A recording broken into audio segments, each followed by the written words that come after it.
Sometimes, Francis. Hello, Zelvia.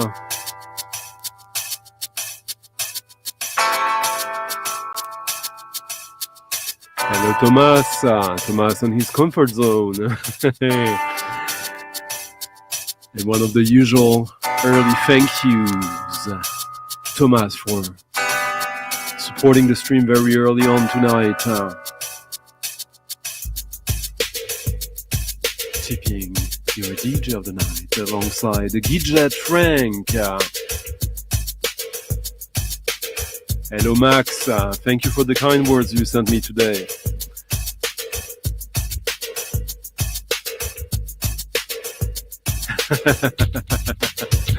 Yeah, that's the plan.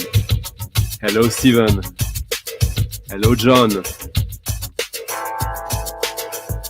Hello, miss you. Long time no see.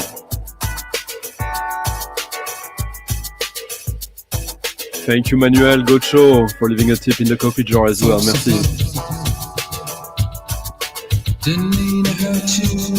Things start falling in place and getting quiet. Be prepared. Tonight is going to be quite exceptional. Or so I believe.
What's there to be so cool about?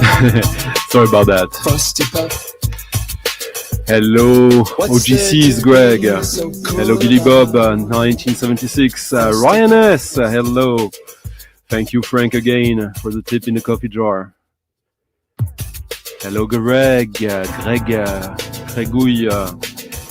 And here is Sean, the Vinyl Dreamscape, our co-host of the of the chat. Hello, John. Hello, Kroiners. Salut, Pinap.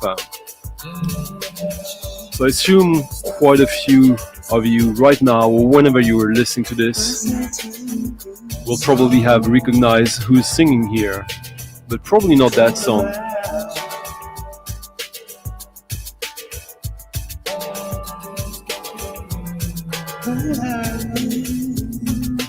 No one sings like that. No one has that voice. Apart from... Who's gonna say it first in the chat?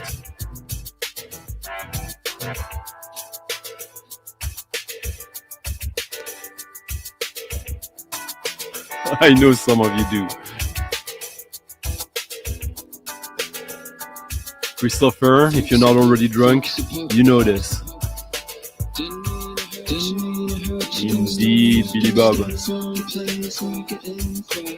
Arthur Russell.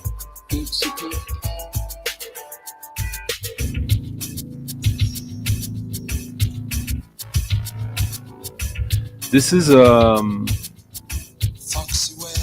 project he started in 1985 and which remained unreleased until 2012, I believe.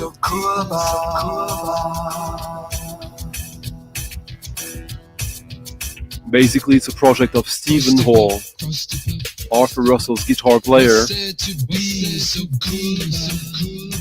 featuring Arthur Russell on drum programming, cello and vocals, and recorded and engineered by Bob Blank.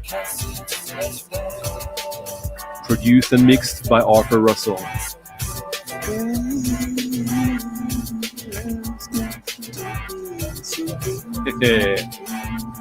Hello Rich, how you doing?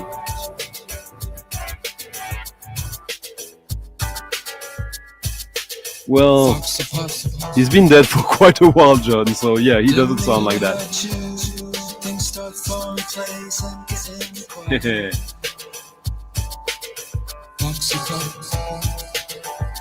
Yeah, Laraji is good to discover in your life.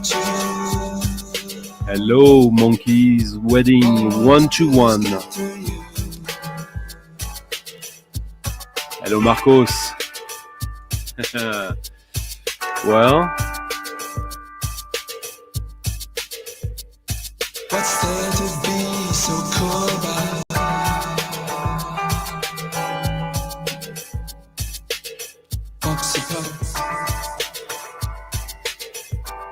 Foxy Puppy by Nino Star Steel.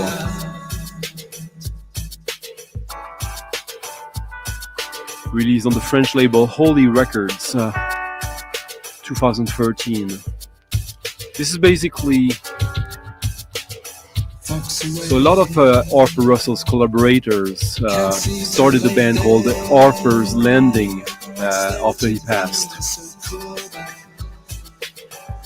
And this is basically the members of that band, the working or excavating past projects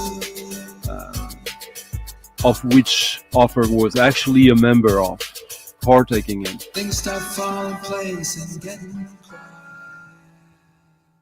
So yeah, it's somewhat under the radar, I would say, this project. There's been a bunch of releases. I think this one is the strongest. It's a 12-inch EP with 3 tracks. And yeah, we'll listen to the Foxy Pup. Here it is. Shout out to Jose.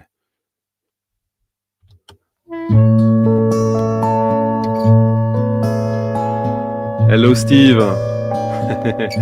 Hello Art08. Hello. Hello Christopher. So who's drunk? Salut Spiderland. Hello Ryan. Thank you. The Arthur landing. Well, there was also an eagle that landed thanks to Ryan Anderson, so shout out to him for tonight. By way of Jose as well. Vinyl Repurgence. Hello. That's always a good trade if the call is in and not out.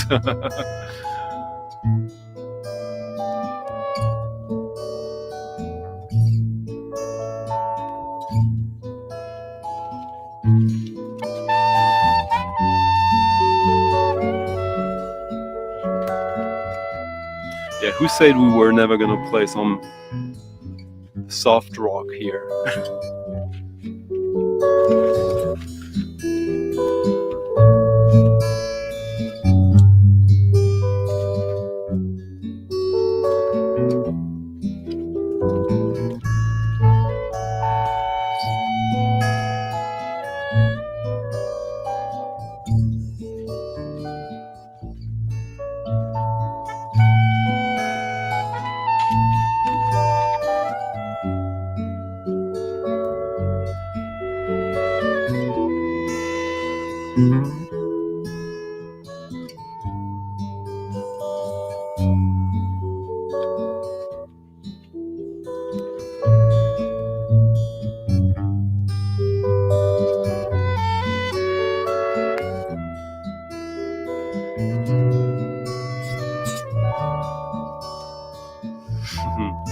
It's a very nice little record.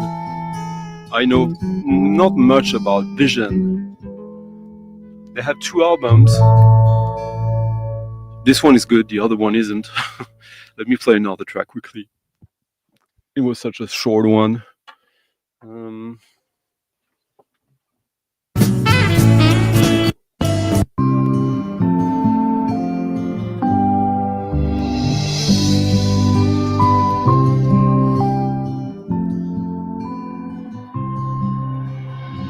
This has sort of like a, you know, Japanese environmental ambient quality by way of soft rock.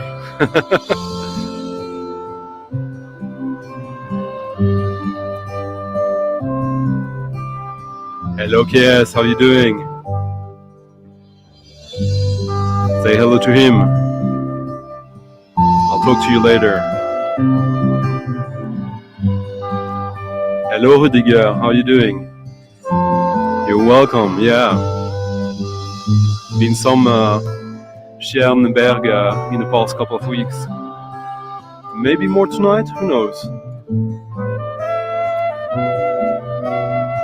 Hello Dom, how you doing?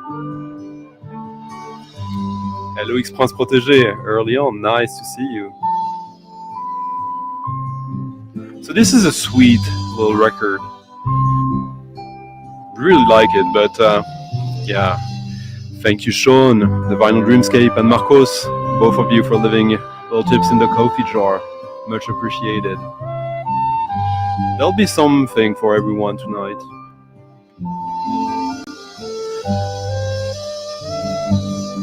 I was thinking earlier when I was preparing for this how some of you might expect me to only play bangers and therefore setting themselves up for disappointment.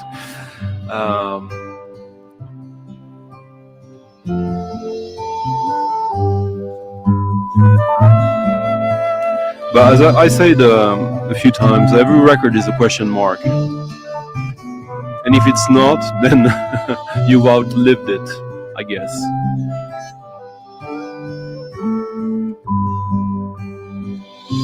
Ah, see? You already got requests, Sean. Very nice keyboard playing here. Vision.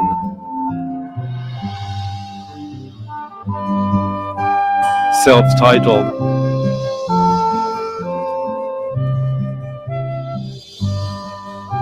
The label, let me help Sean for a second.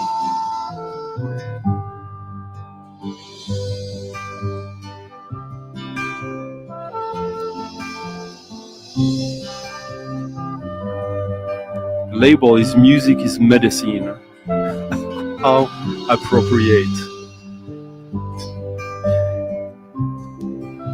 How do you guys like this one, huh? It's not banging, but I think it's a banger.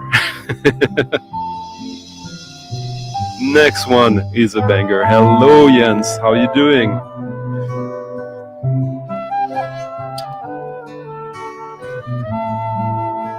I could definitely see Arthur Russell singing over this as well.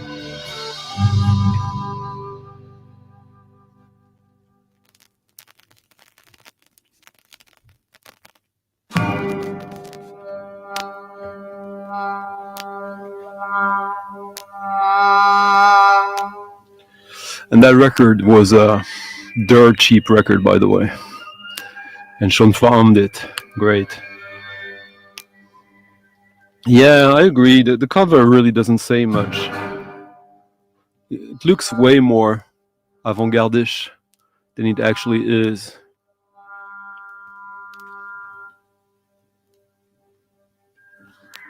It's quite nice. It's like a $5 record, I would say. I assume, from 1980. This is also a pretty cheap record. But I have a feeling Steve's keyboard will be heating in a second. Hello, Grasshopper.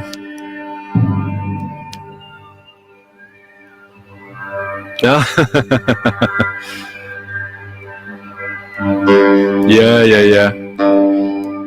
Okay, he mentions that. Like, yeah, still don't. Yeah. See? Only 3 copies, though, huh? So. I'm telling you, tonight a few records are gonna go extinct online, for sure.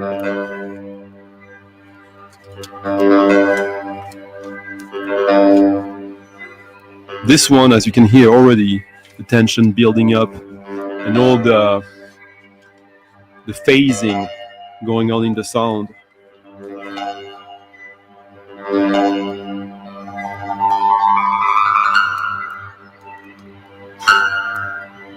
One of the this is a Hungarian composer, Laszlo Dubrovay. I already have 3 other records of his.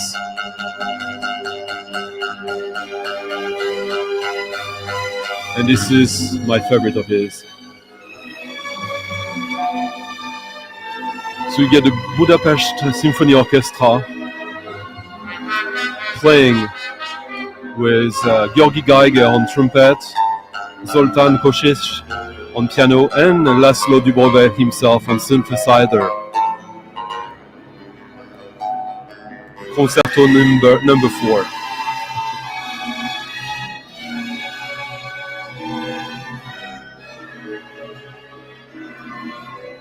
Good job, binaural repercussions. Ah, okay. Hello, Sean.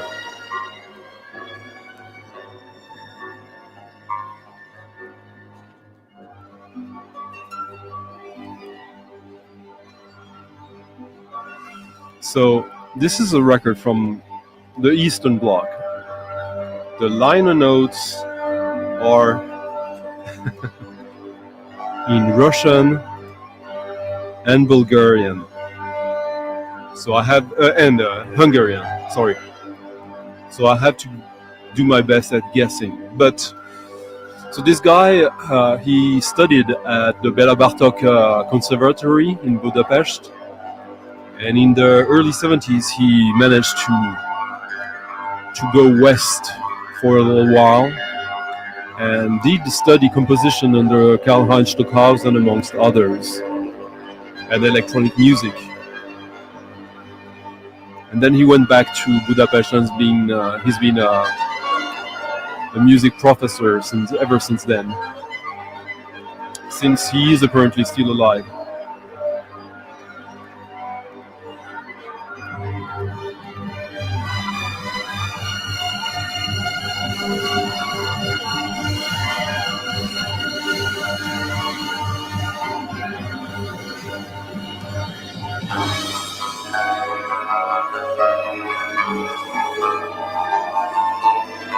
It is still somewhat cheap, I think, but my God, well worth avant-garde record with some electronic leanings. There you go.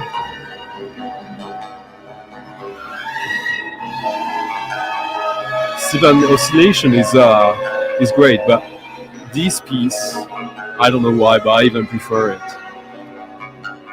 But he has basically 4 albums worth getting on vinyl, and he has a bunch of CDs later on.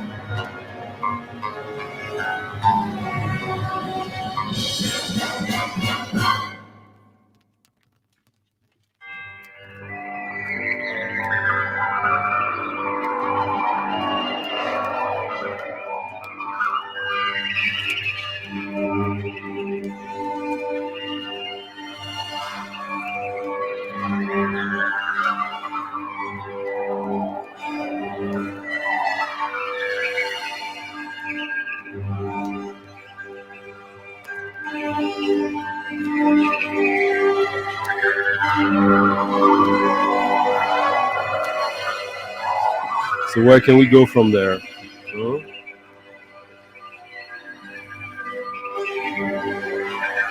Is our friend from Brazil around tonight?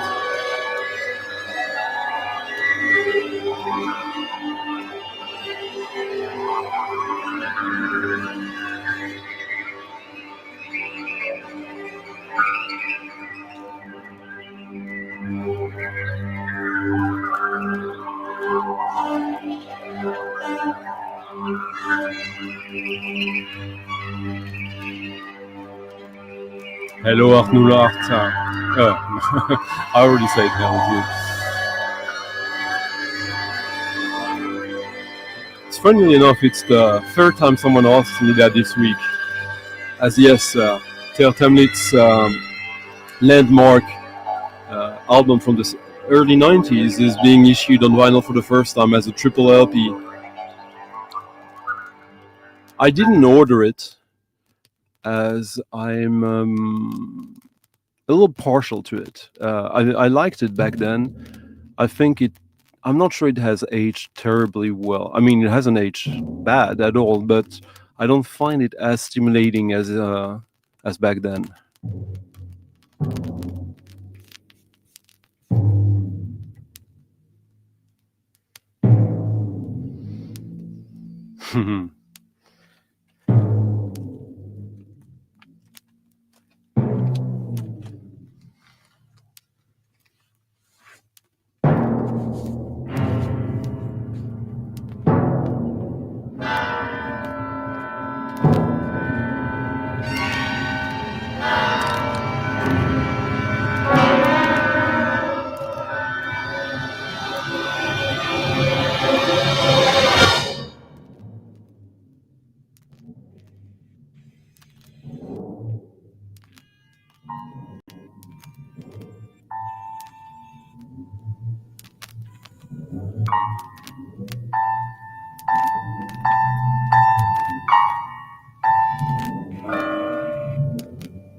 And yes, the Laszlo Dubrovay record was released on the state label of Hungary, Hungaroton.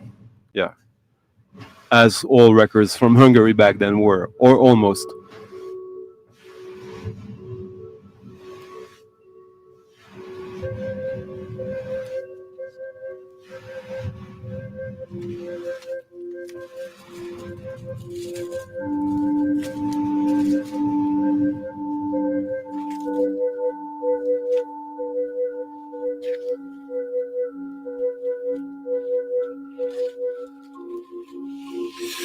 Yeah, it's sold out. Spiderman is talking about the Ter Tamlitz.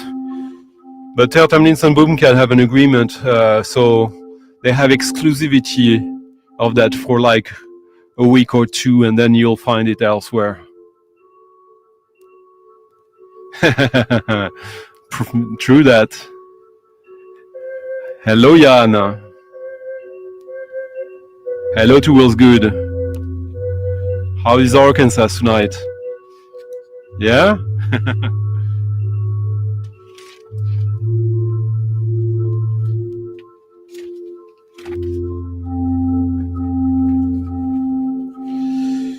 We're listening to, I believe, the third album of a band. I really like their first album. French, English band.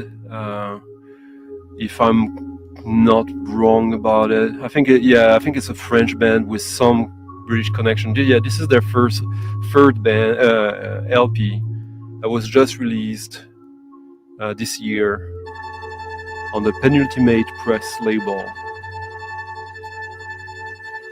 This is Punk Race.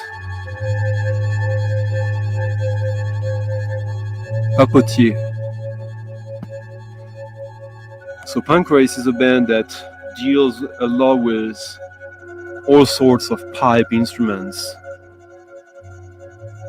but not exclusively. Like, this is a double LP with tons of different instruments. So they are referencing music and investigating music from the very distant past, as you can hear.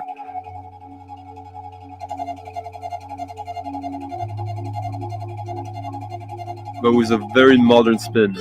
Really, really like this. Hello, I'm the Dead. How are you doing? Oh yeah, especially the original ones. Yeah, yeah, that song by Laszlo Melis is part of the soundtrack of my love life.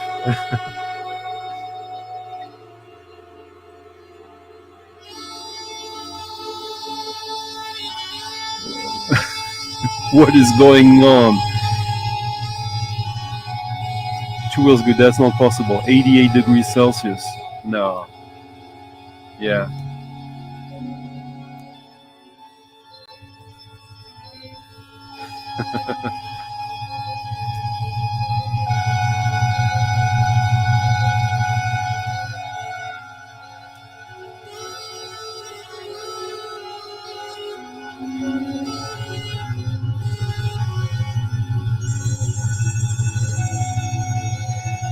I could play this or like 6-7 other songs from that album, all different and really bringing the goods. I thought this one was pretty cool in its use of pipes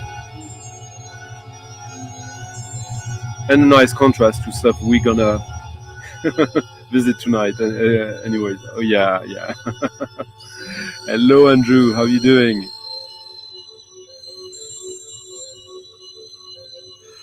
Yeah, I hope our American friends are getting a little settled after all these crazy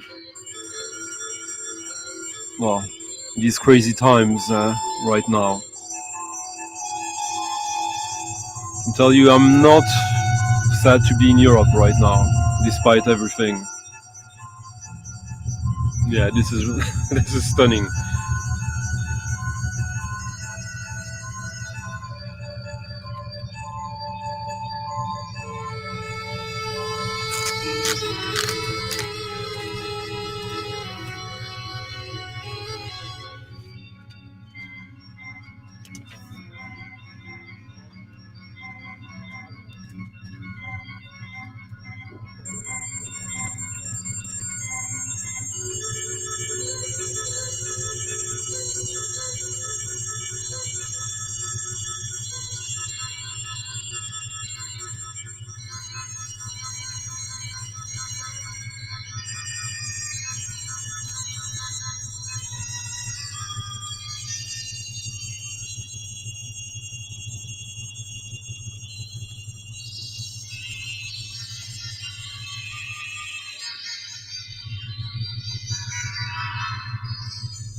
Next record is from what I probably have to concede is the label of the year, maybe of the past 2-3 years.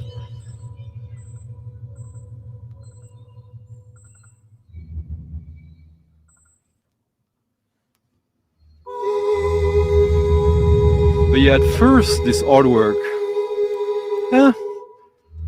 but as Rich instinctively felt, like, I think this is great. There's a whole concept behind it, the papotier.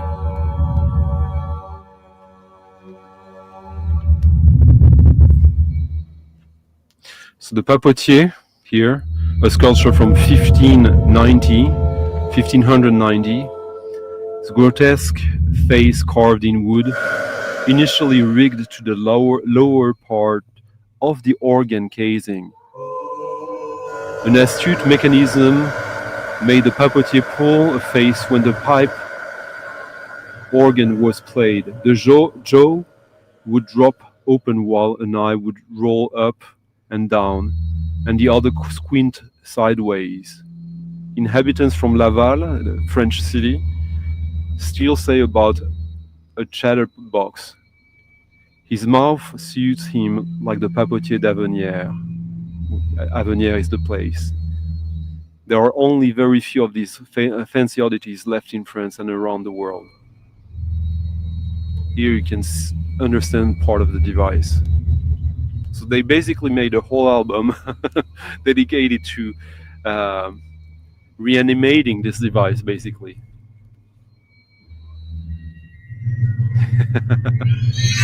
Yeah.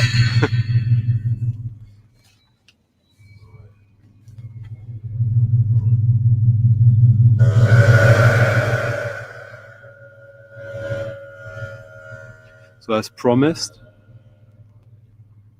the next record, maybe, yeah, a contender for best pop album of the year.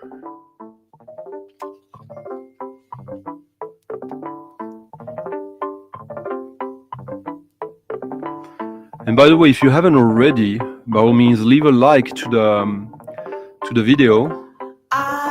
Leave me a comment if you're watching this whenever. And if you really like the video of tonight, like Maurício Borba from Brazil, leave a tip to your DJ of the night. I think I'll deserve it tonight. I dream of a place where we all get along.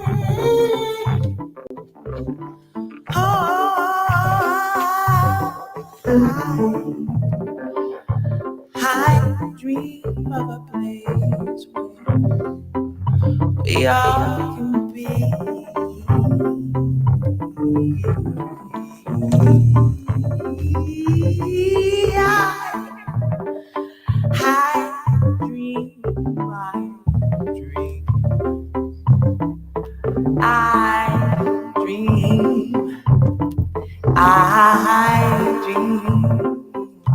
And there he is. Thank you, Maurizio. I dream of a place.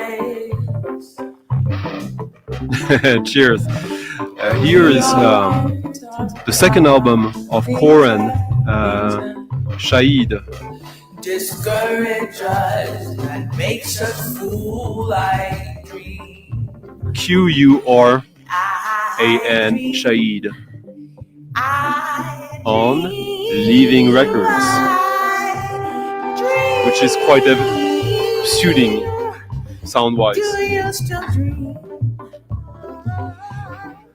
This is has quite a few of the releases on that label on vinyl, quite limited. I think they only did 200 copies for the US, and I think this is going to be a record that ends up on some end year's lists.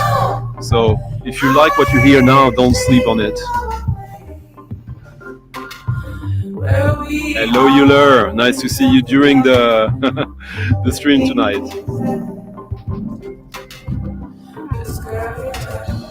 Yeah, it is, and he released some great music from the East as well.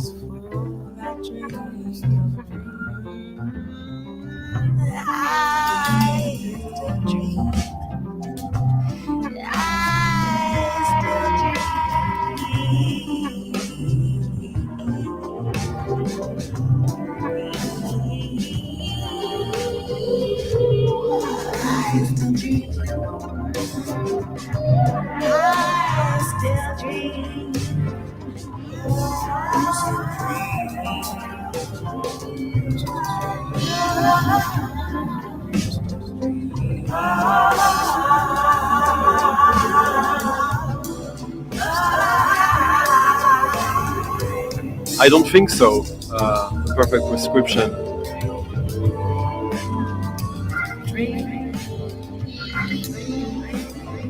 I bought my copy directly from the label, from Bandcamp. But I realized they did a European pressing as well, so there will be copies in Europe of that. Because maybe they thought that this would suit more European audiences, I don't know.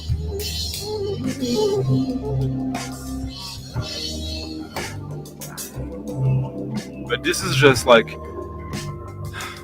at the crossroads of soul music, jazz, pop, electronic music.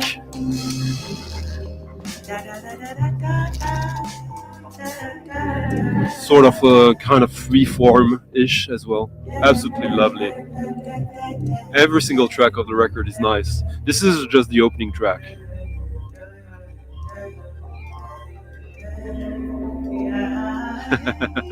You're welcome.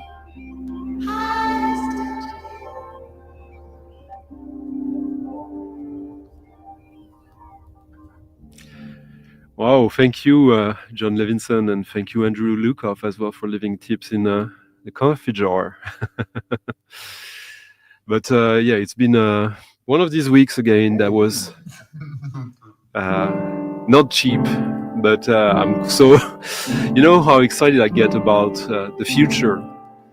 And isn't that appropriate though that we're all gathered here for music? And it's still about the future, even if we're listening from music of the past. It's in our future.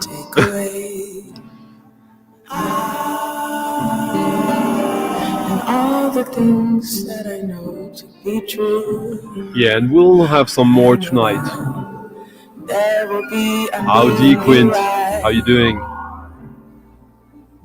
I just know, I just know, I just know. I just know. Next record is for Maurizio, by the way. I just know. And maybe we will play a few tracks as well. Intuition, you can't take away my intuition. You can't take away my intuition. Yeah. I just know, I just know. A lot of music used to be the future. I just know. Just like one honest to, just like We might have some pretty extreme music. We'll see, yeah. I'm sure I know. Just like the skies blue, I know. I just know, I just know. I know. You can't take away my intuition. You can't take away my intuition. You can't take away my intuition. I know. Aloha, I know. an artist like Qur'an Shaheen, like here. I just Probably, like this record was maybe made and produced in a bedroom, and how she managed to create a whole world here I just know. with lots of contrast. The contrast we're in for now.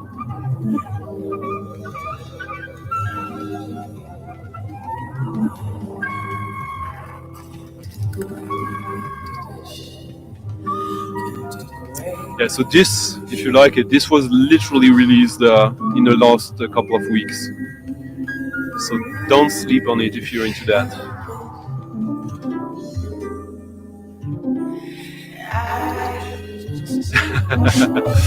Well, you tell me later in the comments, Manuel. Thank you for stopping by and for supporting the stream.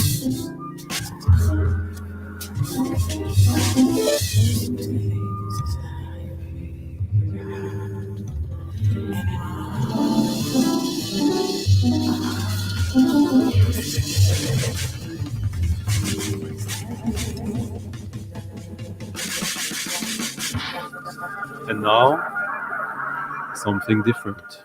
In my mind, I know. In my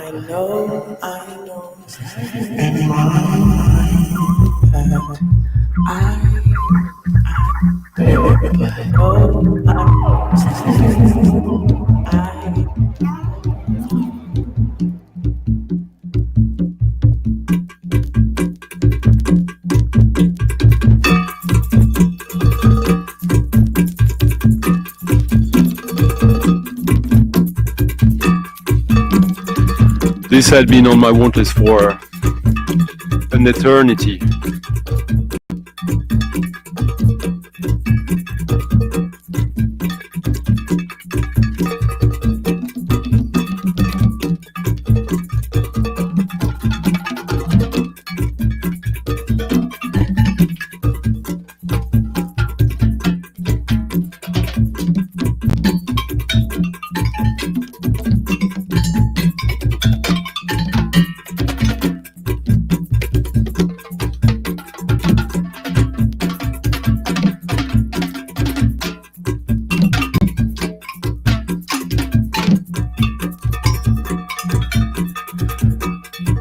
Jalma Correa.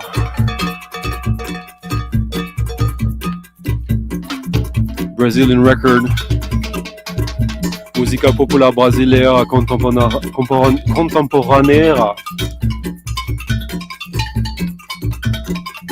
This is like the textured jacket, Brazilian pressing.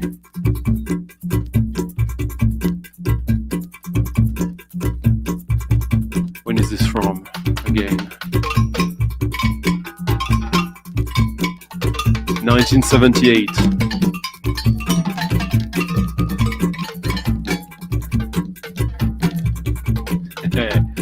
Yeah, I thought you knew that.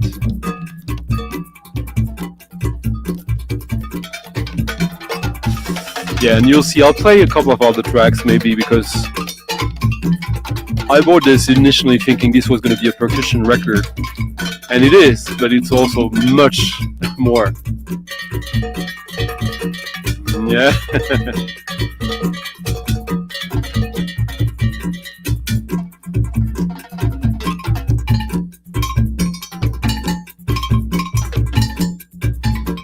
I just can't wait to drop this in a techno set in a nightclub, and maybe add some phaser or flanger on the drums here. Moin!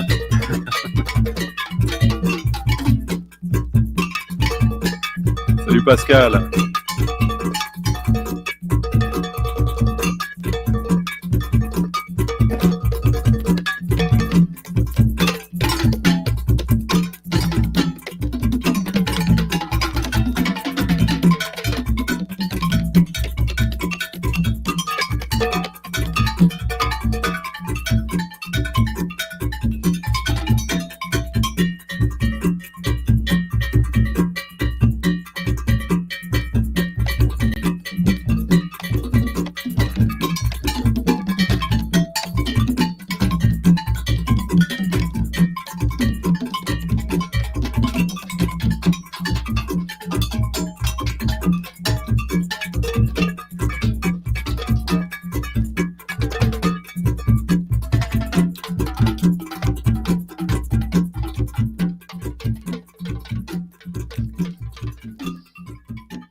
I think there might be some reissue of that though.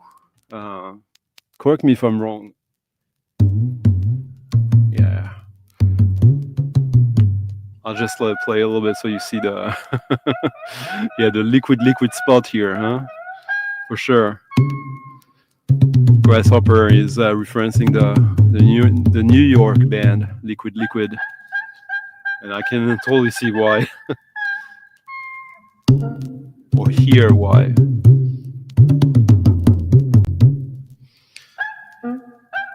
Well, you're on something, aren't you? So here is Jalma Korea.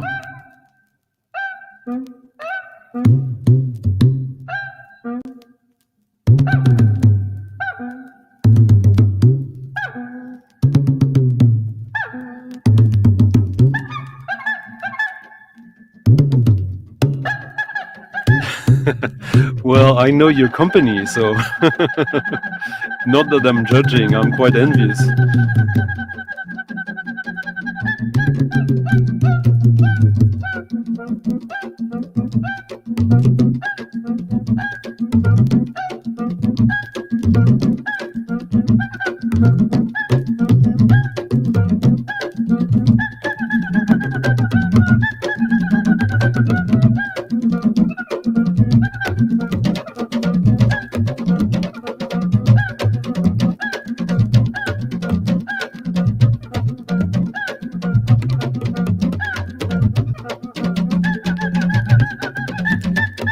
Well, this one is more also on the percussive side of things. There are tracks with more instrumentation, piano, more singing, but nevertheless, quite a journey. A lot of world building in that record as well.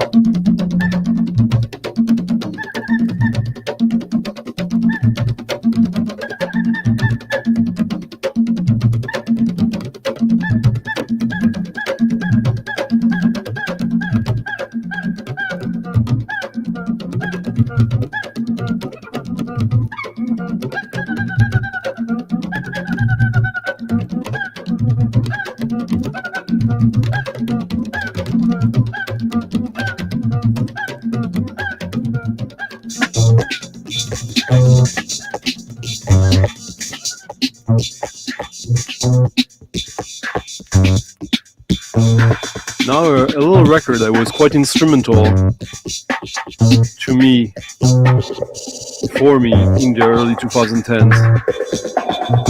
Kind of opened up a few doors.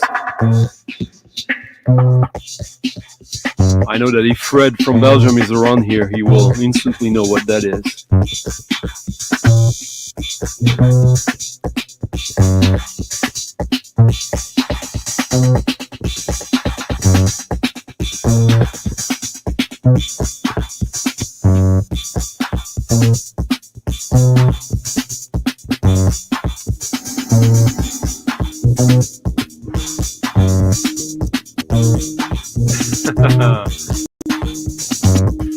And this goes also to Andrew, since this is one of the heroes of his dear Philadelphia.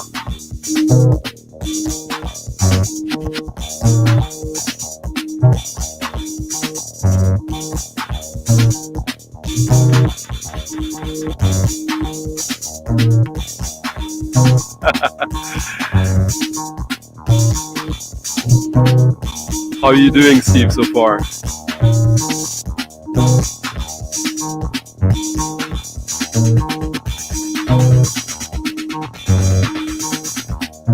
I don't think I have, Frank. I know what you're talking about. Yeah.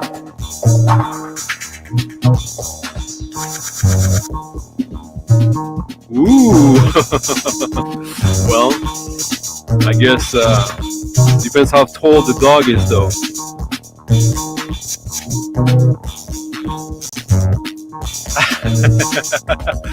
Well, Max, let's talk about that. Hello, Angela. How are you doing? Hello, Crispy. Bonsoir. How are you doing?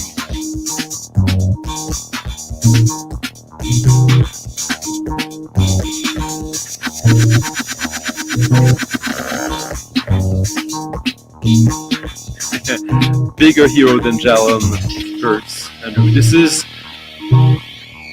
the first record of a project that King Britt started in the early 2010s. This is Flotsam Paradigm on Hyperdub. Floston Paradigm, Chasing Rainbows. That keyboard in the background. This angularity that you would find on the best hieroglyphic being tracks. This is nasty.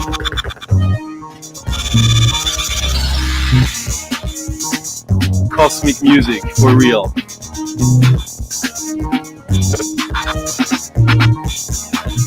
Alright, we'll arrange for that, Jeffrey. I promise. Hello, Tom Borboto. Yeah, and he's a great educator as well, Andrew.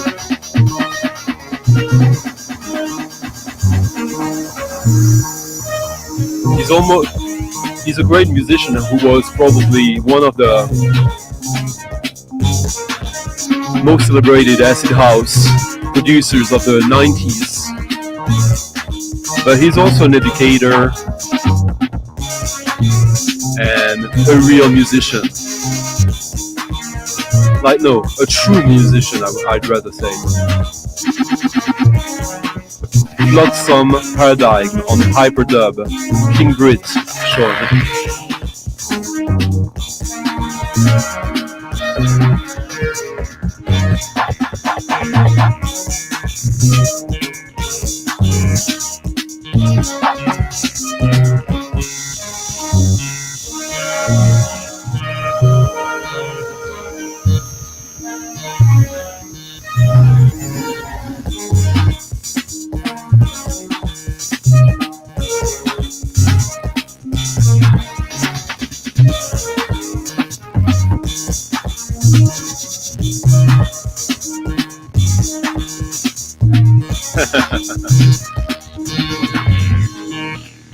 He kind of is. He's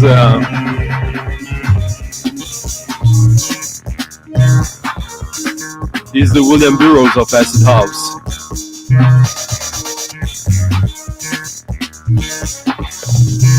Next record is going to be a little frustrating for most of you, I assume, since I'm going to play one track and I'm not going to say what it is. I'm going to play another track next week and then I'm going to say what it is. Or so I think, unless you can convince me otherwise.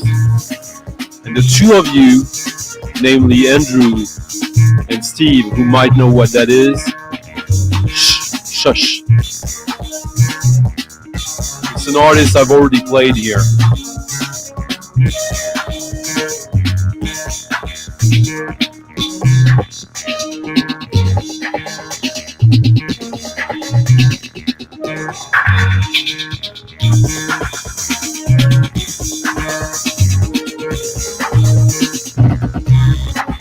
Yeah, Delphon was fun.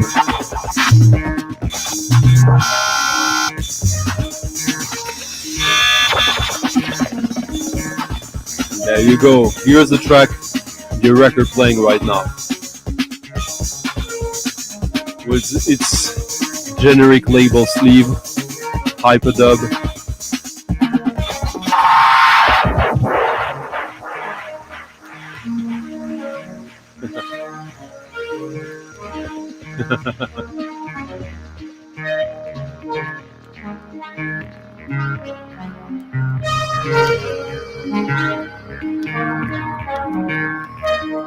So how about that track, huh?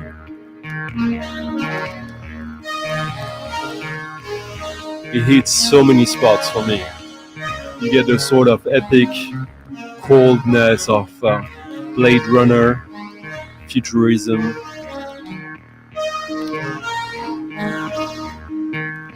Sunrise cosmicity, cosmology in Chicago, but also with Altaker and the glitches.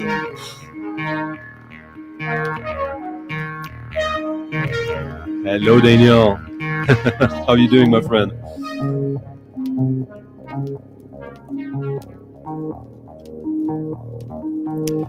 Ooh, and thank you, I'm the Dead. Thank you, Rolf. Shout out to me, indeed, and X-Prince Protégé for all of three of you leaving nice tips in the coffee jar. Merci beaucoup. Next one is gonna earn me more. Tip your DJ of the night, hopefully, even if I'm gonna be quite nasty with you now.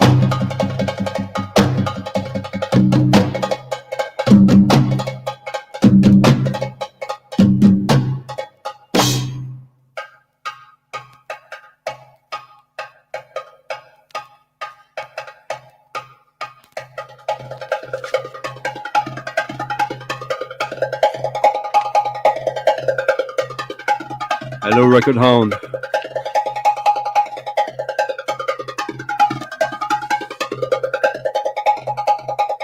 This is from 1982, by the way.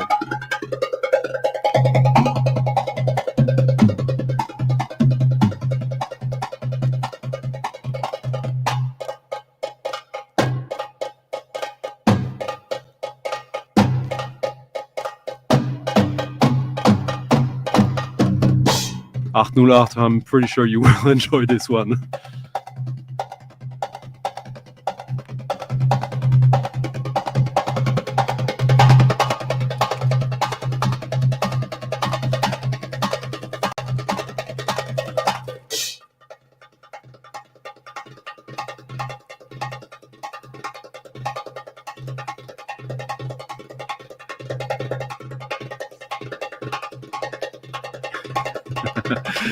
Cheers, Andrew.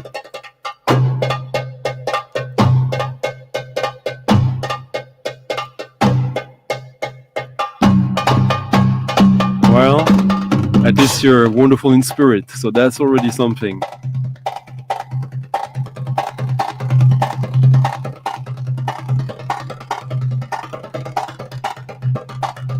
This is an almost extinct record. and listen to Sean. You all love Sean, right? So please Sean, and please me here.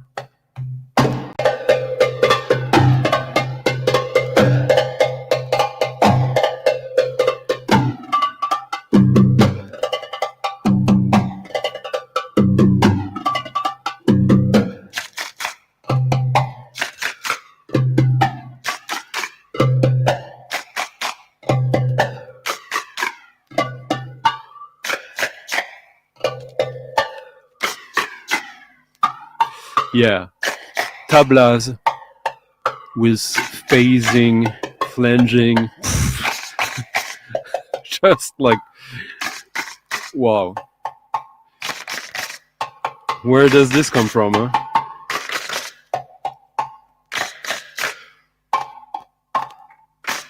Absolutely. If you're watching this whenever and you're not subscribed, and if you intend to watch again, well, please subscribe. If you don't intend to watch again, then never mind. But if you do watch here every now and then or regularly, and you're not subscribed, that would be quite that would be a nice thing for you to do. Even better, leaving a like to the video, and even more useful and instrumental for this happening every week. And me challenging you like this every week. Tip your DJ of the night. Follow the link in the description of the video and leave us a little tip or a big one, like Steve did earlier today. Hello, Sultan Rex. Yeah.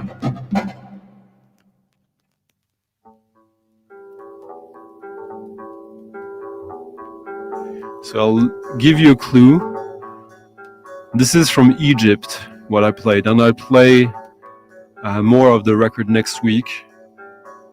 Of course, there's I'm not just being childish here. There's one other record from that guy that I'm still after, and I finally found someone who has it, and who I'm hopefully gonna make a deal with before next Friday, as he's still on holiday. So here you got the whole story. Hello, Raph. Yeah, he does grab it's an ear grabbing trick. And now here's a pretty cool fusion record. I know fusion, right? Hello, Chris. Cool.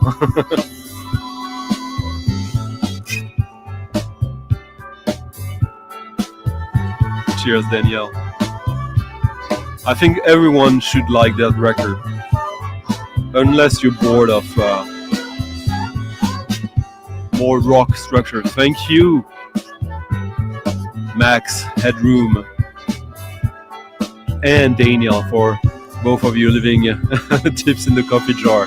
Max left me a tip for a Corona. Next time, leave me a tip for a record as well. But thank you, Max. Much appreciated.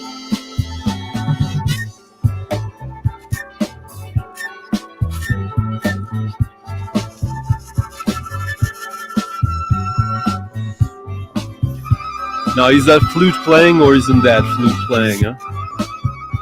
I know quite a lot of us like our flute here.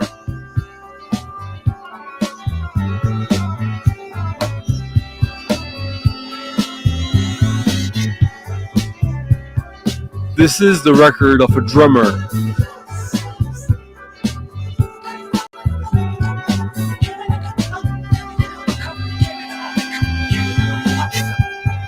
It's a French band, French artist.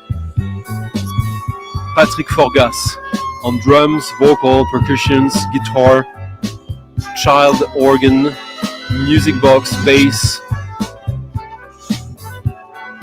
and a bunch of other people, including François Dubricon on flute here.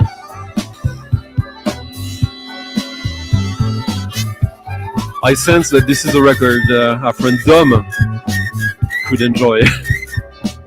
The bass is quite in the forefront here, but yeah, Hello, Ed. How you doing? Haven't you had enough of the cheesecake yet?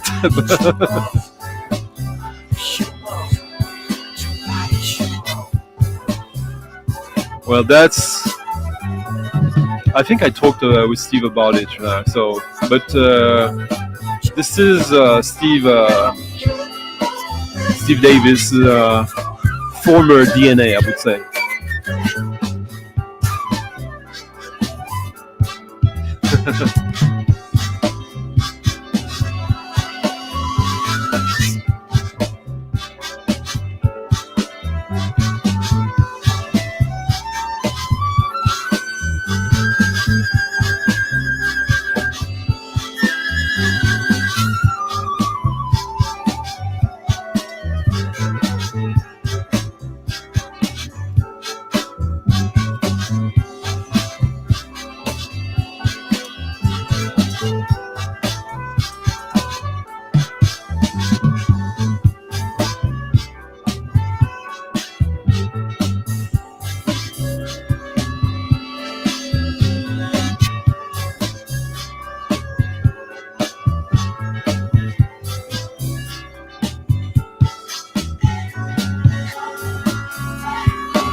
All right, Steve. Do you want me to keep up then?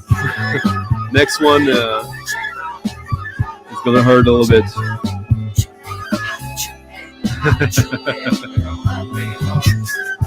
Hello, Koala, Bunda. How you doing? Yeah, it's a French band from one of these like quasi private label, a label that was like basically pressing the records for you.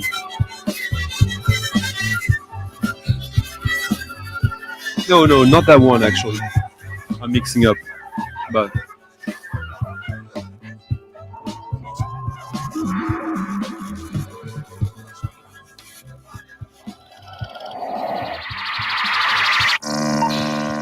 Oh yeah, there's a reissue, okay.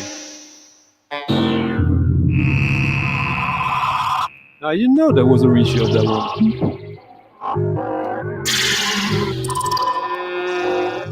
Yeah, Gratte-Ciel, the Gratte-Ciel label, which we might revisit later today, is a French label that was basically started by rock critics from the first incarnation of rock and folk, basically the French.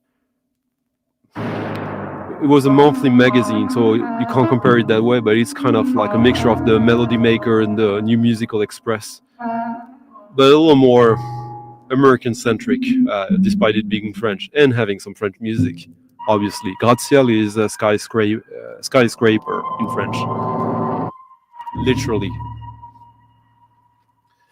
But last week I played a very rare avant-garde record of modern classical with some electronics from Chile.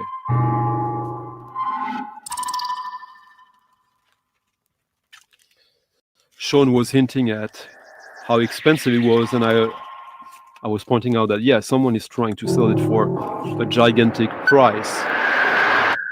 Doesn't mean it's worth that, because very few people have actually listened to it. This one, some have. And this is why it is.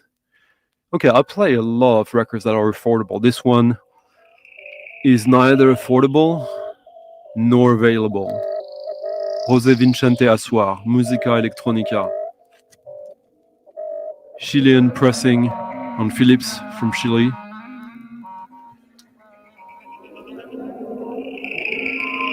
Yeah, there's no English liner notes here.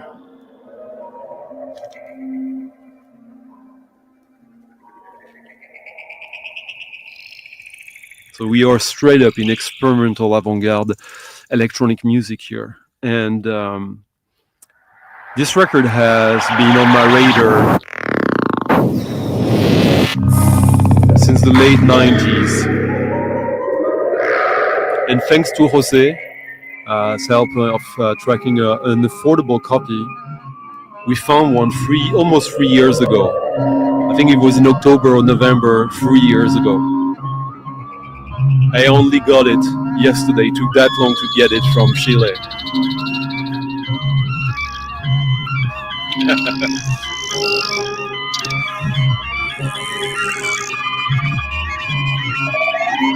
But in that case, I guess that Andrew Lukov has an advantage since this has been bootlegged by Creole Code.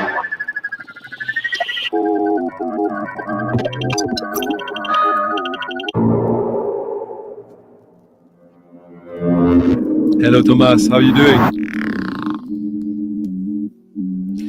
Interestingly enough, I think the Lucrecia Dalt record is being produced by what's his name again? David Sylvian.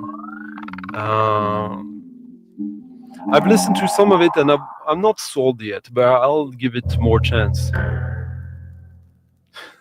No. It was just that it was very difficult to find a way to ship it, and it was shipped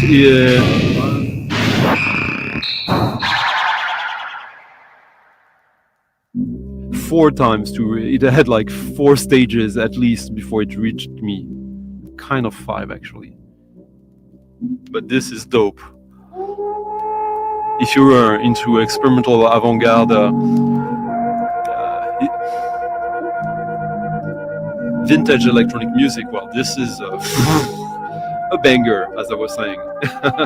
I know, like banger is about to become even more overused than Grail, but that was a deep Grail for me.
Well, I got it in the mail yesterday.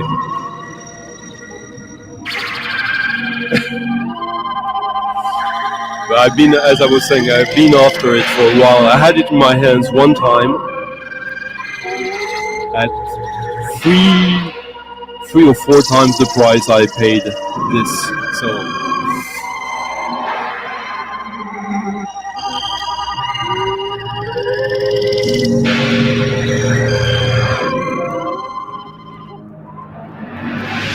But this is the stuff of legends for me.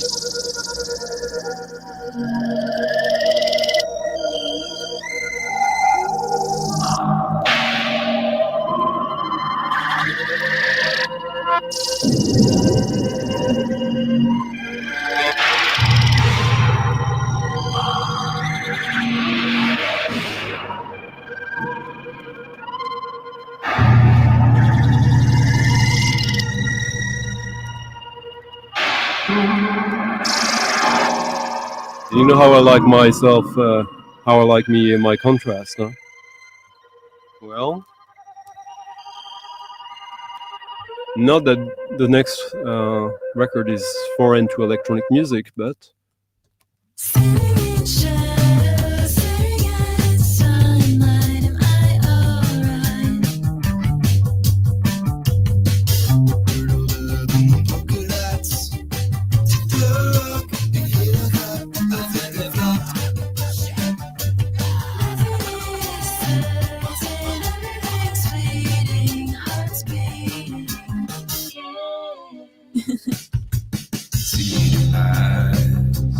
I see it in your eyes.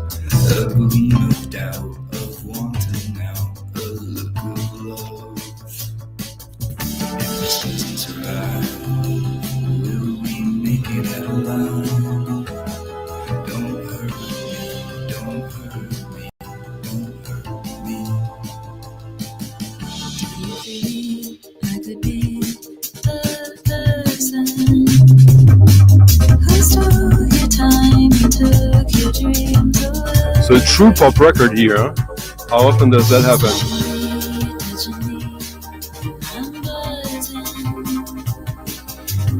We haven't done that yet, but that will happen sooner than later. Don't worry about it. We jumped at the gun a little bit on that one, or I did, but yeah. Love this part of the song.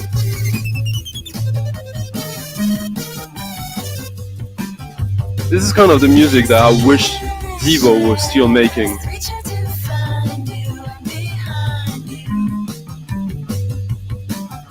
Because, yeah, on Discogs someone described this as a hyperpop. This is just like indie, punky, electronic indie, and this is on Living Records.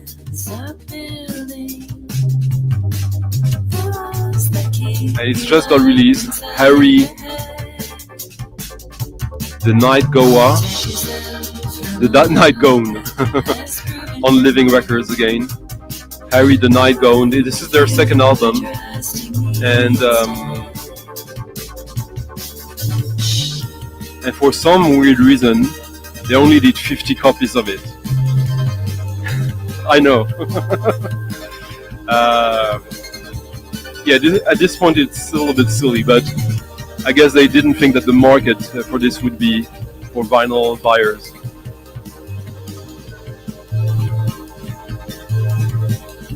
Well, it's just a cool, fun little electronic pop record, and I like it. Sue me.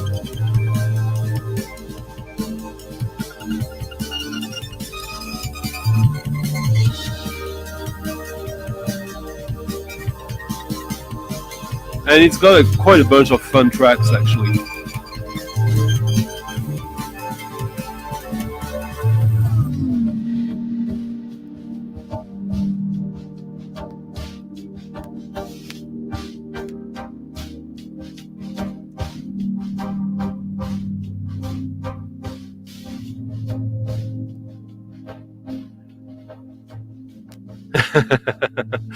Record Hound.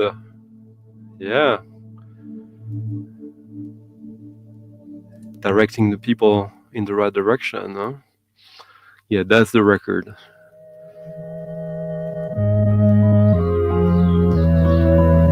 It's actually a really, really nice little pop record. The kind of stuff that, like, every now and then, if I want to listen to music like that, when I heard these two songs, I didn't think too much more. I just thought, okay, this is something that will have a sort of use at one point or another.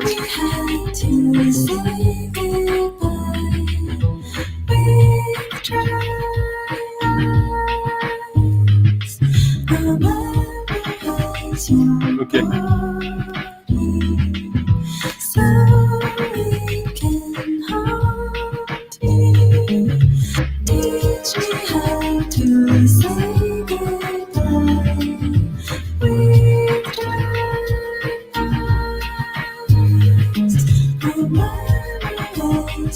So I guess that while Living Records can do experimental avant-garde, this is nice. This is really nice. Dom should like this.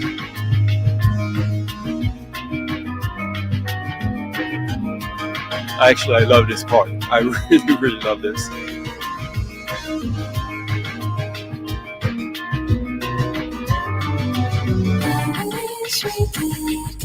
Yeah, I think that Living Records, who start from more electronic, instrumental, cosmic jazz, hip-hop, they do pop much better than Warp does.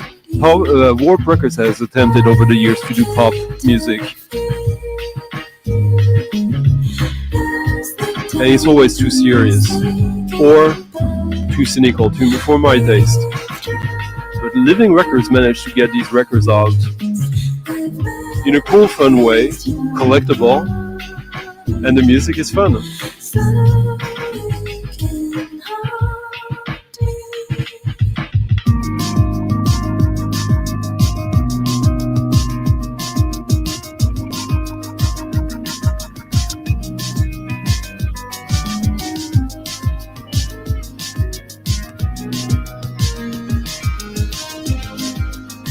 There you go. Hello, Rob Walker. Too much bass. See, not that innocent here. Cheers, Alex. Hope you're doing fine.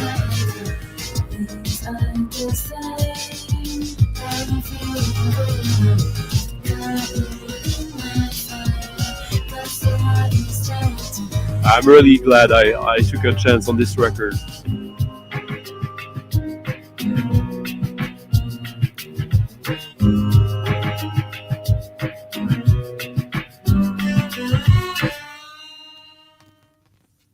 The next one was a more matured decision.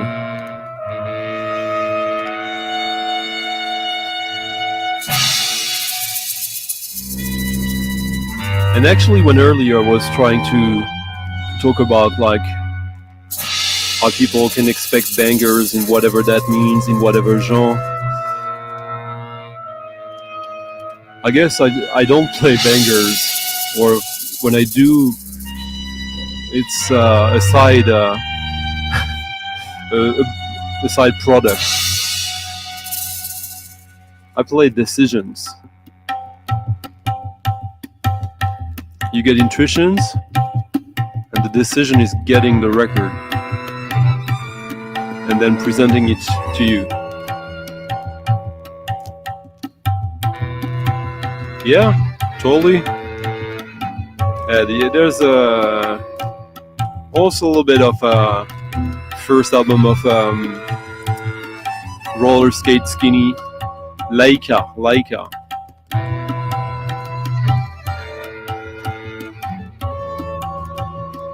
I think it's still available, Pascal. You have to go on the Bandcamp, and actually, yeah, Sean, maybe for the previous record, put the Bandcamp on.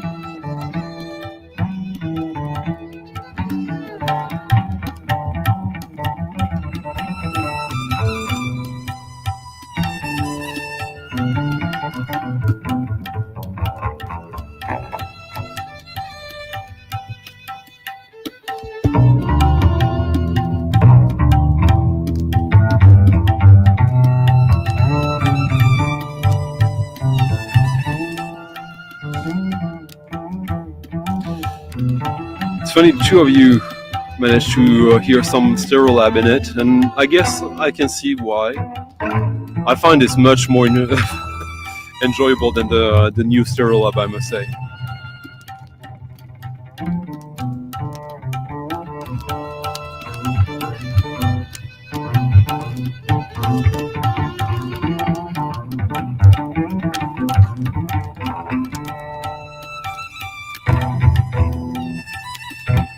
Then you're in for a treat tonight.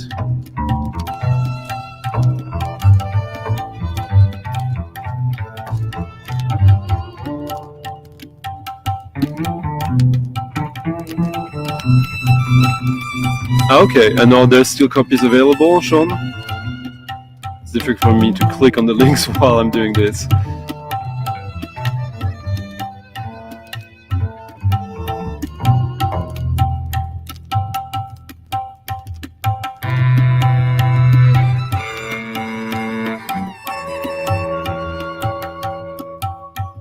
This is a great track. When the violin gets in, like you got the cello now. More French esoteric fusion. So highly likely that Steve has that.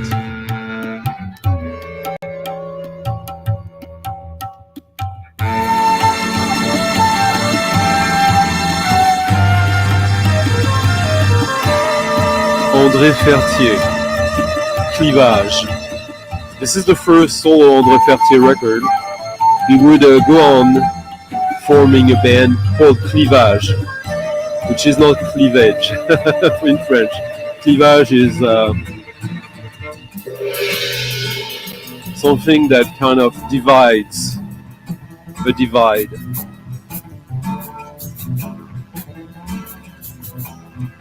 A leaning divide.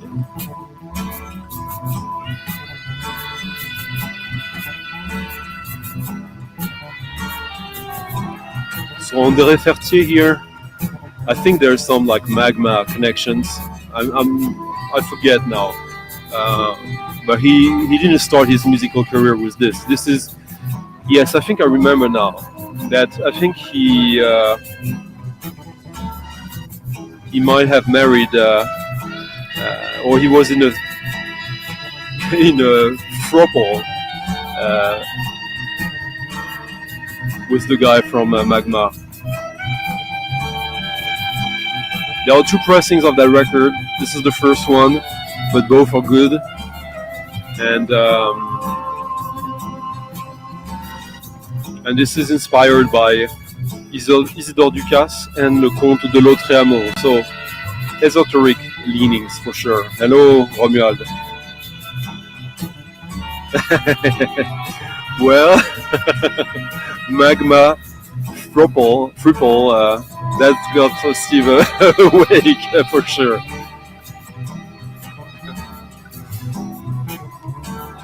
Well, it's just, I think, the first wife of the leader of Magma became his wife, but was still the singer of Magma whenever they needed a female singer. Yeah. I might be confused though.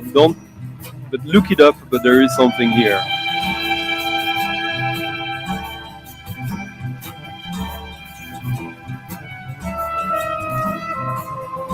So this is the more minimal track of the bunch. Some of them are way more jazz, like fourth world jazz, and lovely, but this part is why I play this track.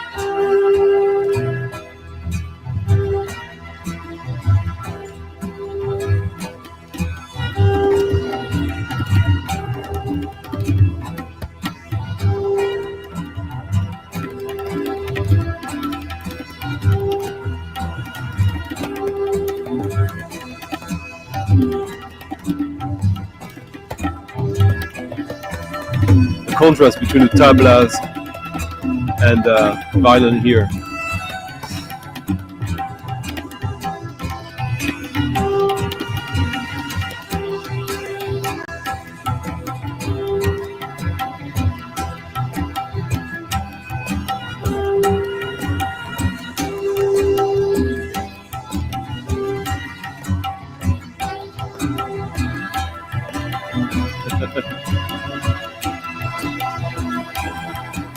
Yeah, it gets a little sinister here. I love it. Yeah, exactly. That's the Avant-garde, Thomas Skipper.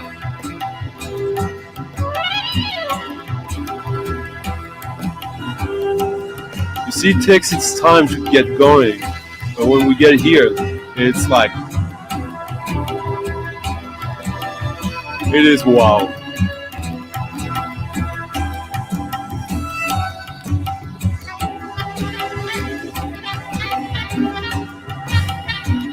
Thank you for reminding this, Sean. I know, I'm sorry that I have to do that every now and then, but by all means, if the stream tonight is up to the standards that I think it is, if you're DJ of the night, if you haven't already, and if you can do that, it's a good night to do it.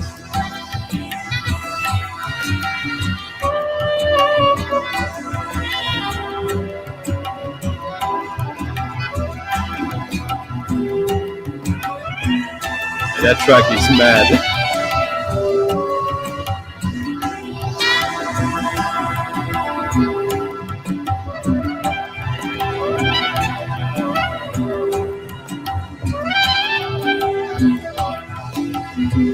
know how sometimes you hear people complaining about how most people tend to play and show the same thing in the VC. Well, I guess you know why you're here then.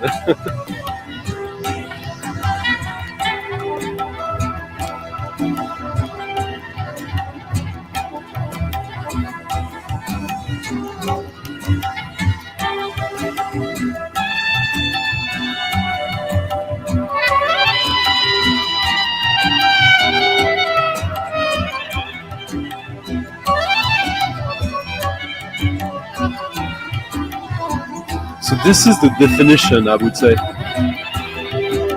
of how fusion can be my wheelhouse plus plus.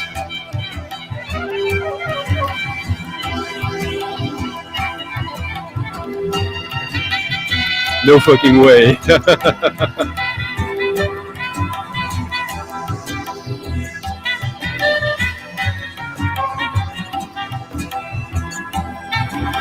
Romuald, always the party pooper, huh?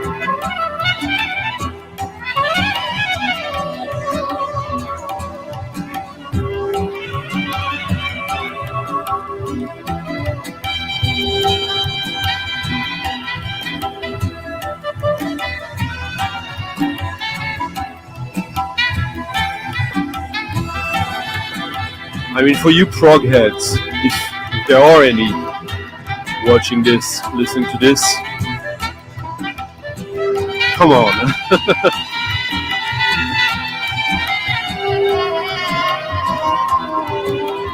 Imagine whole life listening to Genesis and King Crimson and missing on this.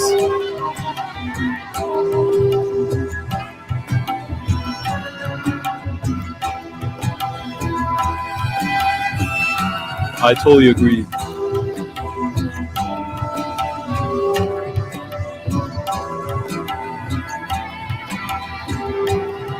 We're talking about party.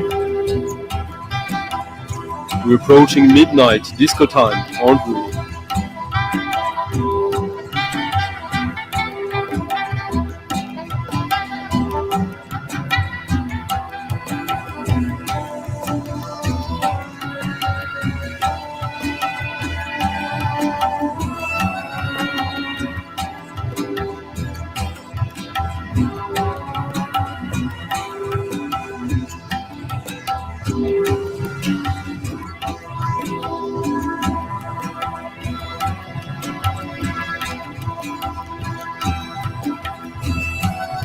Don't encourage him, Sean.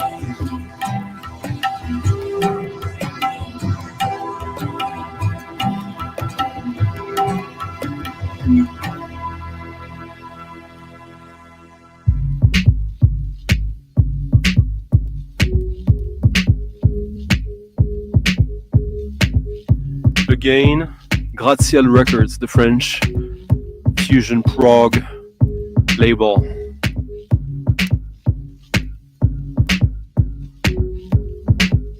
Not cheap, but affordable. Still affordable.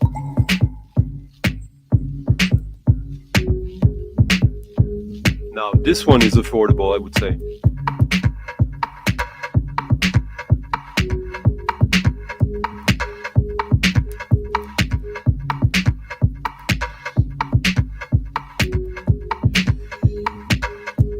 Never heard any DJ play that out. Never seen anyone mention this record, but this is a banger.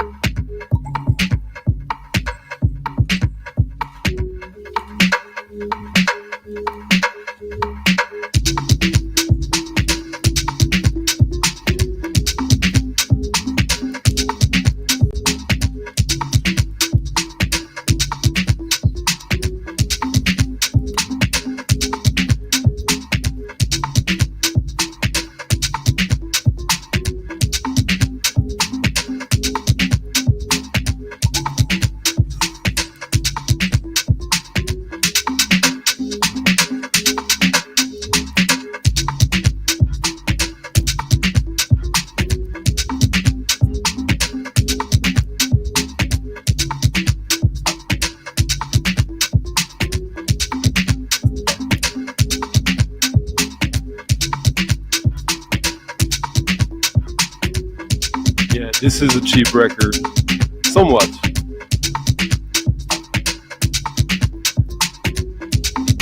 It's from 2022. And this is the third EP by Green Ink. And we're listening to the title track, Denver. Yes, we are.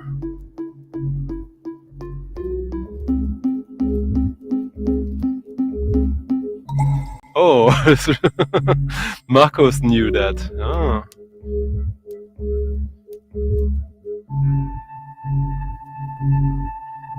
Great minds think alike, or dirty minds think alike.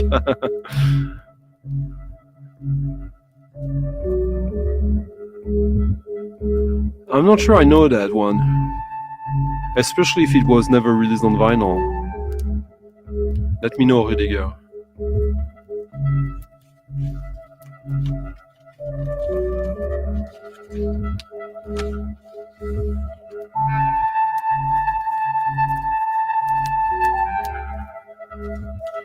I love how it's got a dreamy quality and then back to the body.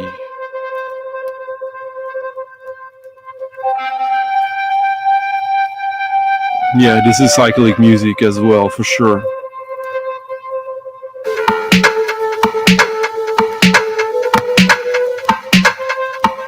Oh, I did play that in the past. Okay, wow. I must have played it a long time ago when I got it. I never played this, I think, in this format. Alright, well, it explains some.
No fucking way.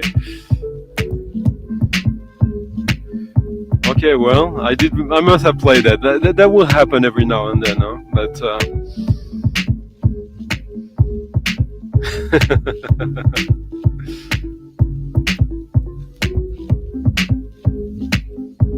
yeah, it's a fun little record, isn't it? Like a ton of drive. And yet very minimalistic and lo-fi-ish. And I guess maybe we cool it down a little bit with more heat. A paradox. How about that in music?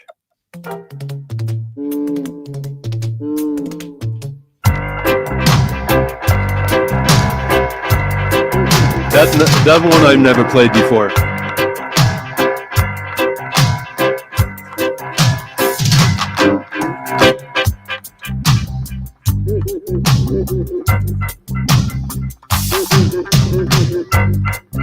This is more for my British friends.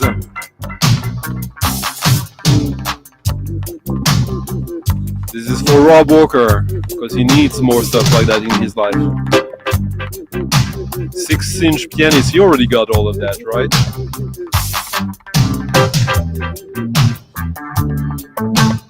I can only assume, since this transited through Ryan Anderson, and if you don't know, Ryan Anderson is an artist. I can only assume that's why the inner sleeve looks like that.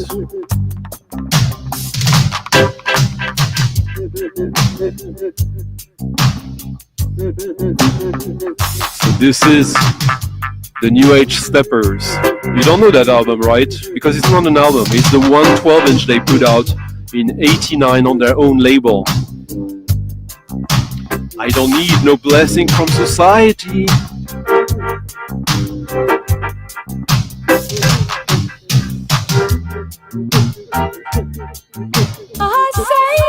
Harry.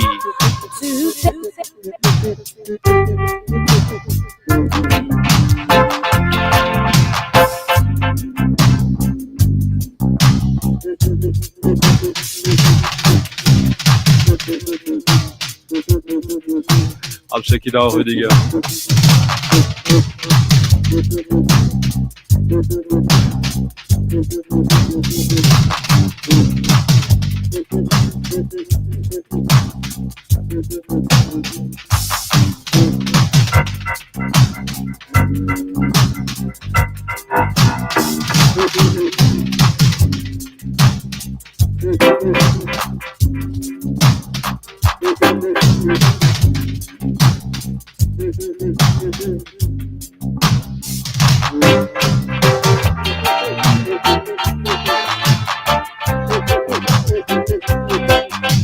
A party, no people, or a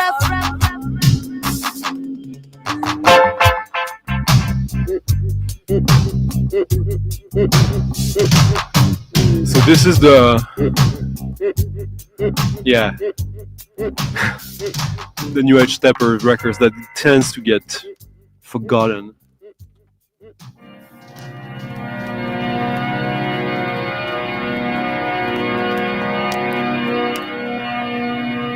Unfortunate. But since Steve has 4 copies of it, nice, John. Now here's a record that has just been reissued for the very first time since it was originally released in the 70s, in 72 if I remember correctly.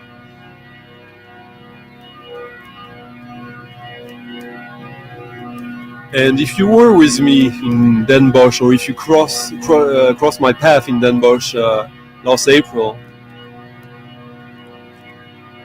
well, you know I got my heart crossed, because I had one of my top 5 grails in my hands. And freaking David from California got it from my hands.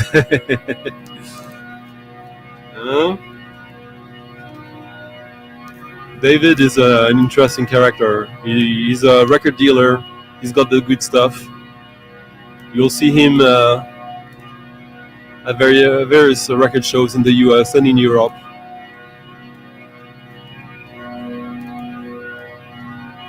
And he got a great copy of this record. And I think I got a great copy as well. So this is the very first Harold Budd record, The Oak of the Golden Dreams. We're listening to Cœur d'Or on Advance Recordings.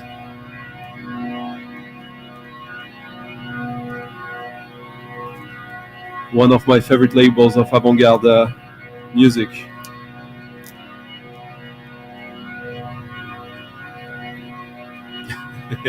Yes. On that one I was a little late. Alex and Dom managed to get a copy before me, but considering the condition, I'm pretty happy, and thank you, Alex, indeed. No, it's printed. Sure, come on. This is the original, but yeah.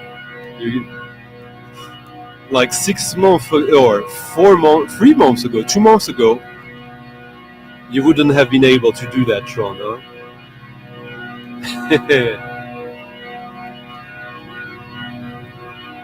Hello, baby microscope. What a new name, huh? Michael.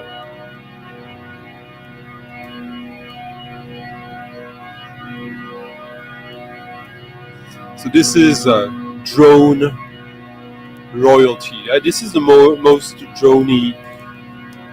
I mean, one side is more drone, I would say, and the other one is more Terry Riley.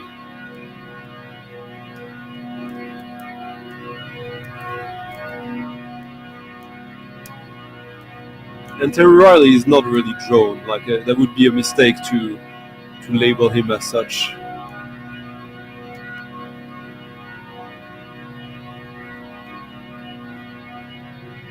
But this one you have to let it infuse a little bit.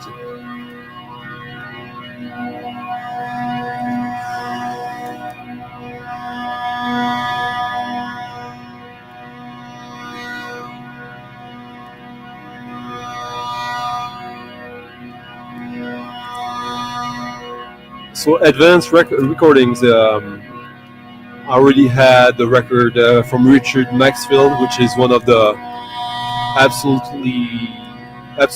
legendary pure electronic music releases from America, 1969, one of the earliest true ones. Then there are quite a bunch of cool records there as well, but between the Harold Budd one,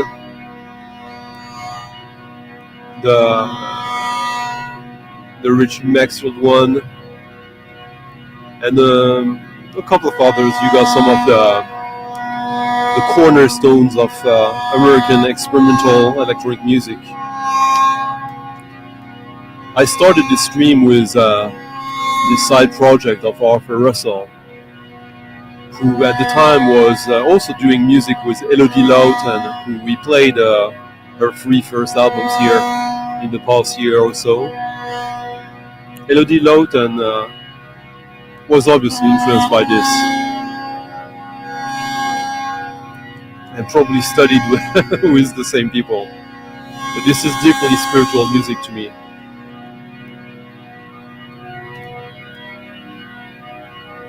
Yeah. Oh yeah, I think it was on, yeah, I remember why you would know that. Hello Nick.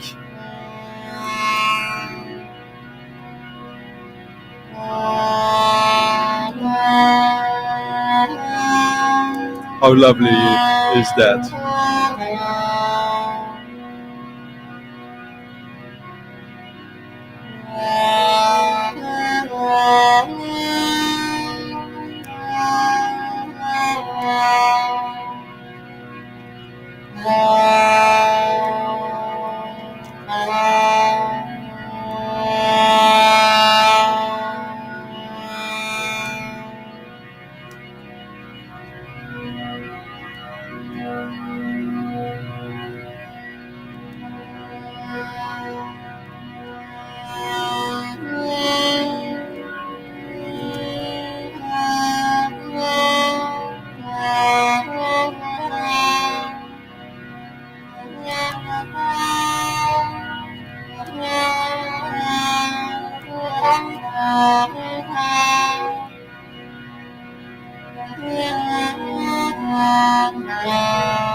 This was recorded in 1971 in Los Angeles, and you got Charles Orina on soprano saxophone, my favorite saxophone.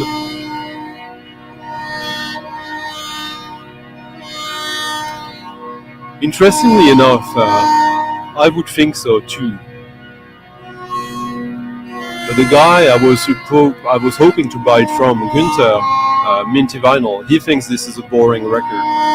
So there is different dissent in appreciation of this record.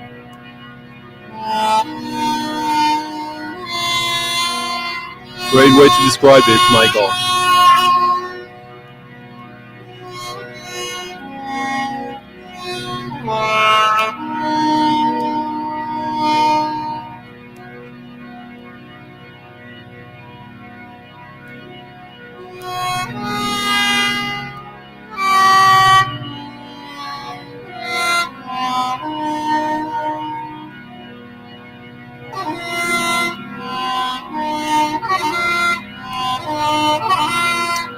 So the synthesizer here is a booklet system.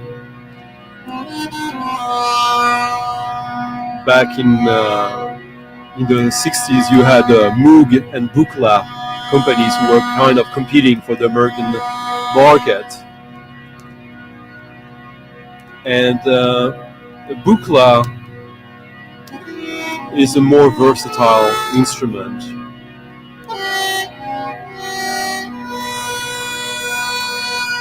The frequencies and circuitry and oscillators in the Buchlas are, I mean, the philosophy behind how you synthesize sound with it is much more, from my perspective, more musical than the Moog synthesizers. You can do great stuff with Moog, but Moog kind of leads you a little bit too much. Moog, as they say.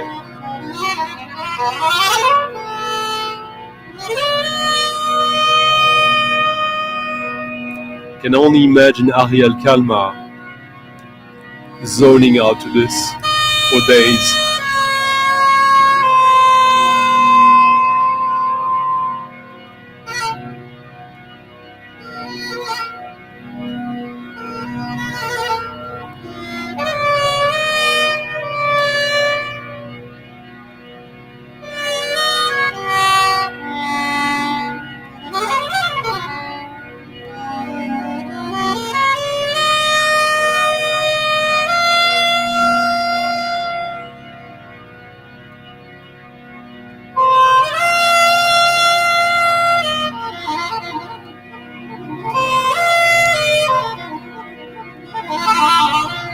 Oh, I see I'm quite close to the objective of tonight. I'm like 80-85% close, already done with the tipping goal of tonight. And we still got, almost 40 minutes.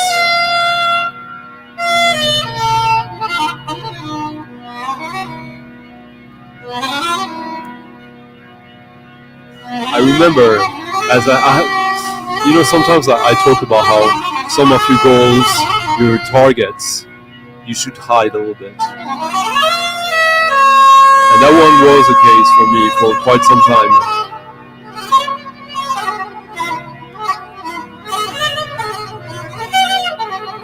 I'm not that fond of Harold Belt's album for Obscure Record. I think the Obscure Record is the one he did after that, a few years later, and then he did another one that I'm not too fond of either, and then he really got to something I like. But this is quite unique in his discography. There will never be ever anything close to that. So that makes it quite special indeed.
Fair enough. I think this piano stuff from the 2000s is it's not doing it for me, but I like it. I like the fact that I don't even like everything from someone who's done something I deeply adore like this.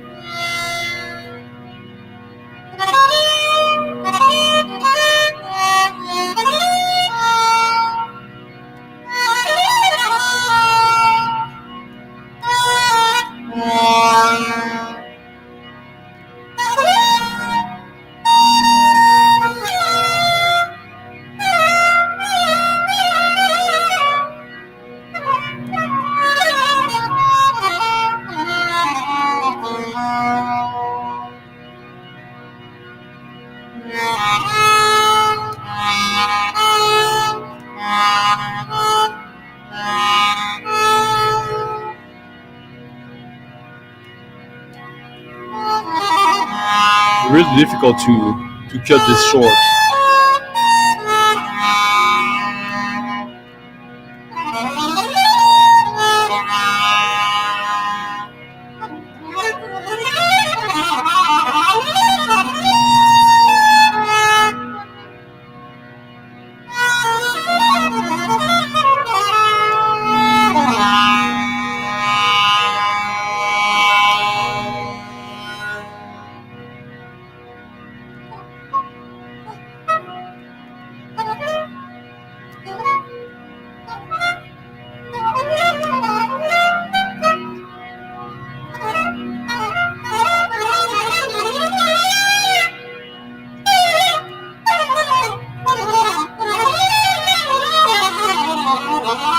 For those who don't know, Harold became an affiliate of Brian Eno.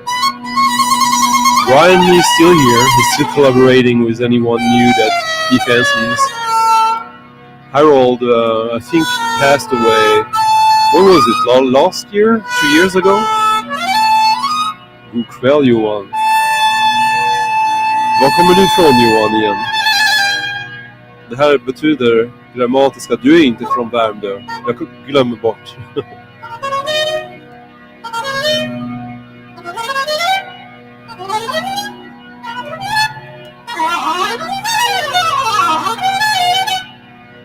Södertälje, okej.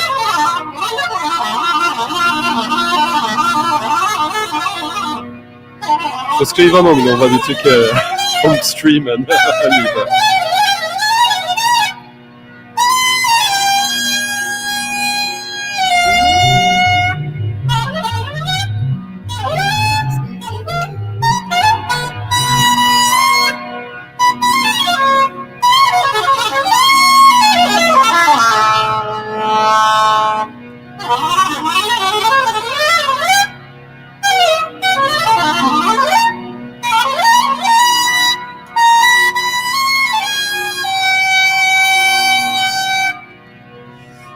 Now, someone we mentioned earlier today.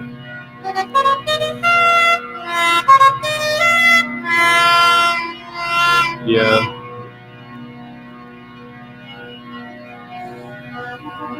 Yeah, you can find that CD easily on eBay all the time.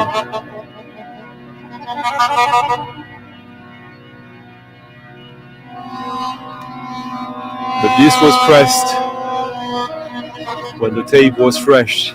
This was cut when the tape was fresh. See, I wanted to mix something in this, but you only got 2 sounds here. And it manages to fill the whole sonic spectrum in a way that there's literally no room for anything to be added on top of this. It's quite extraordinary.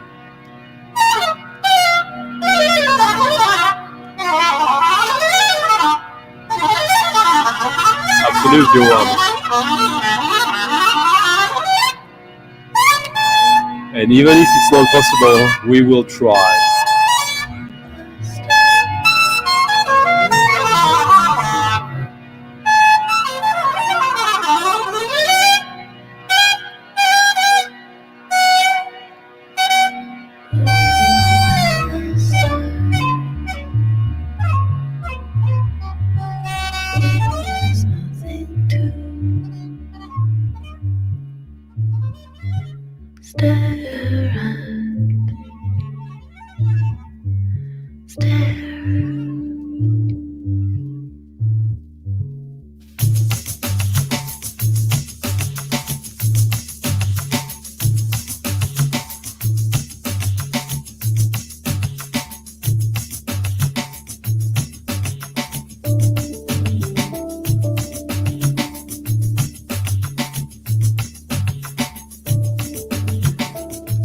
Yes, by all means.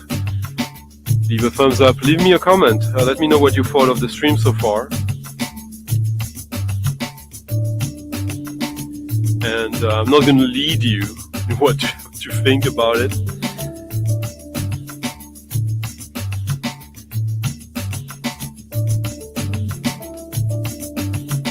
But if your feelings about it are aligned with mine, then you might just be leaving me a little tip in the coffee jar.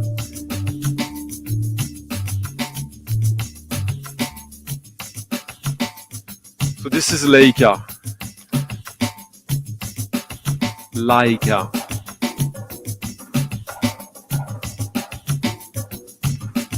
From volume 12, a series of compilations that mostly were released only on CD, was a booklet, 192 pages, with one CD, and articles, interviews of all the bands included, with exclusive tracks by all of them. And look at this freaking lineup.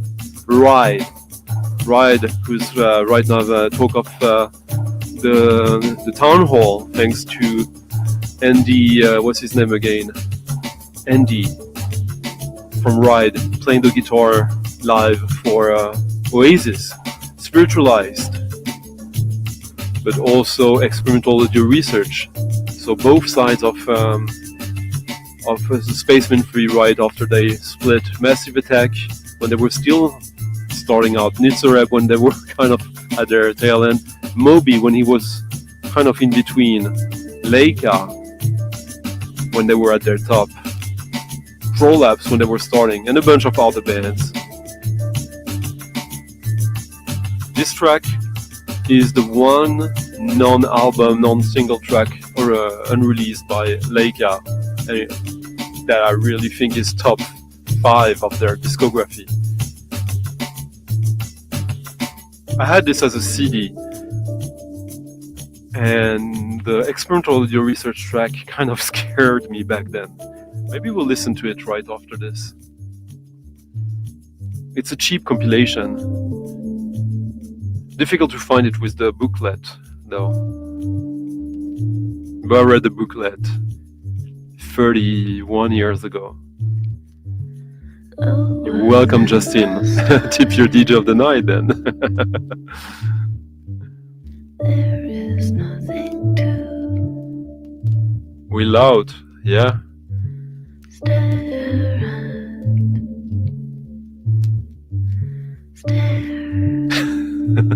I don't know that it's the right dog for such a name, but interesting. Yeah. There is nothing to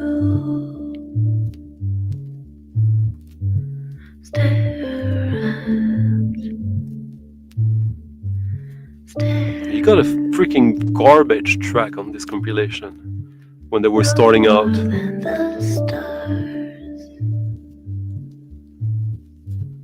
There is nothing to. So this was the band of Guy Fixen who produced Loveless by Mabel de Valentine and produced a bunch of Ride, I believe, as well. Ride is the next track. An exclusive mix there. There is nothing to. And this is Margaret, formerly of... what's the name of that band? Starts with a P.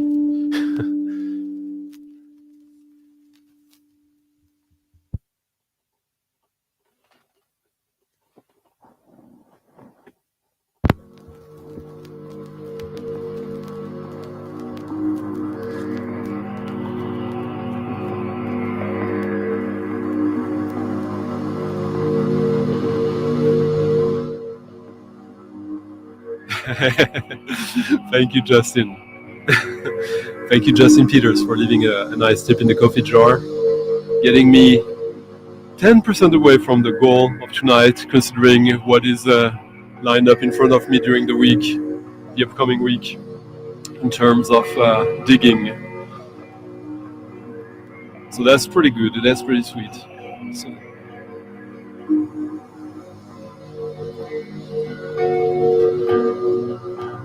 I think Laika was kind of the golden nail in the coffin of indie, or of punk, you might say. Laika was yeah, the band of Margaret from on Too Pure. What was the name of her band? Someone help me here. I have all their records, but basically in Leica you have noise, you have Ennio Morricone, you have hip hop, you have ambient, as you could hear, you had electronic music, you had funk, you had jazz, you had dub, and all recycled through the punk ethos, like not having really learned anything, but making by doing. And basically by 94, they had kind of gone through the whole circle of the academia of music through a punk lens. And then that's when we got Oasis.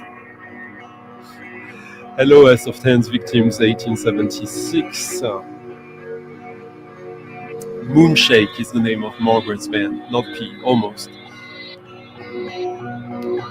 And this is a track by Experimental Audio Research, which back then was Kevin Shields from My Bloody Valentine, Sonic Boom from Spaceman 3, Eddie Prevost from AMM, and Kevin Martin from Techno Animal and God.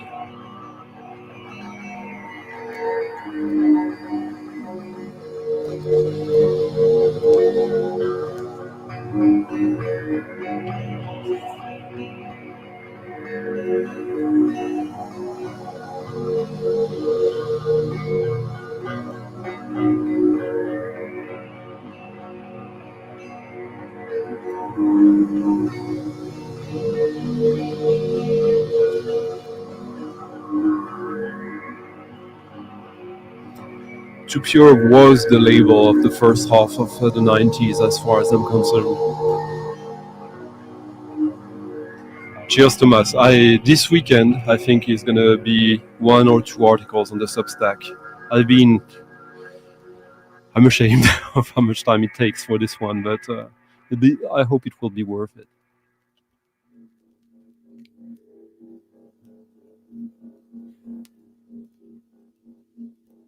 So yes, Christopher, this is volume 12. Well, I wish I was there as well, but I'm here.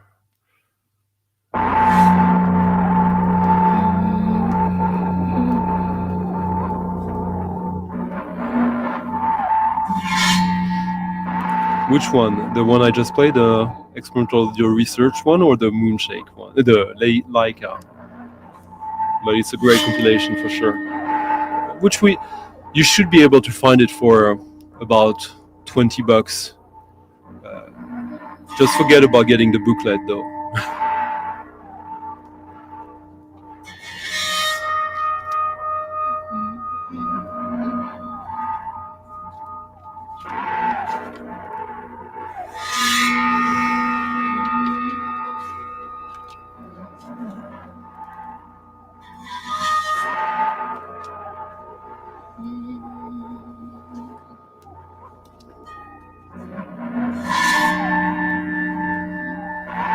Oh, and by the way, the spiritualized track on this is from the Pure Phase sessions of the Electric Main Lane album, their second one, which I think is their best one, probably.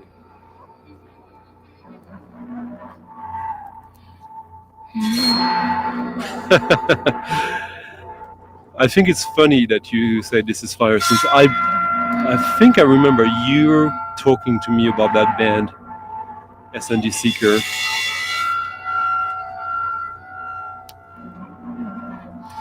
This is the latest album by Big Brave on Frill Jockey, OST, or Ost, which means cheese in Swedish. I think this is their third or fourth album. Let me double check.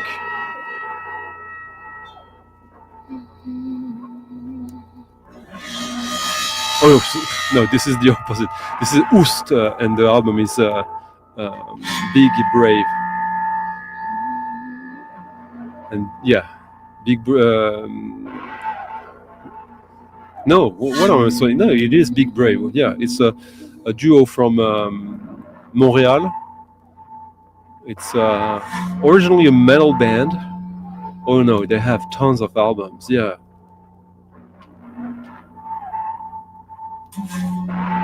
Yeah, this is their 9th album, if I'm counting right. But this is the first one that does it for me. Nah, I believe this is ost in Swedish, cheese. Or so I choose to think. See what we have to deal with? I told you that some records get extinct during this stream. Extinct from the digital world, or from the digital platform selling physical media.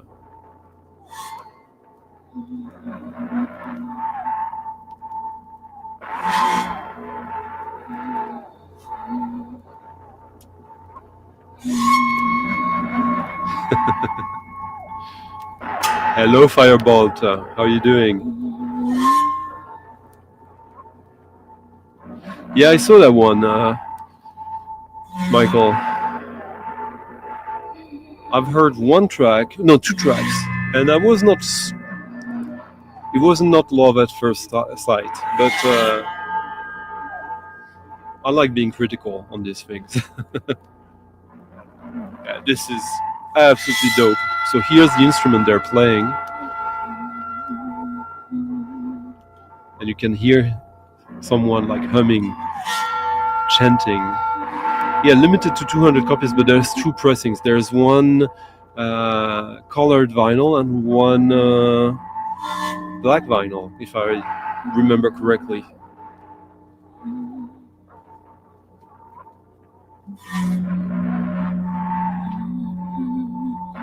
So there are 5 people performing here.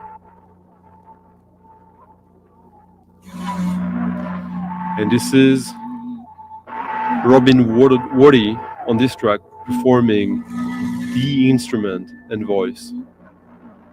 And Seth Manchester playing the Moog Grenade Mother and tape loops. So here we go, from Buchla to Moog. How appropriate.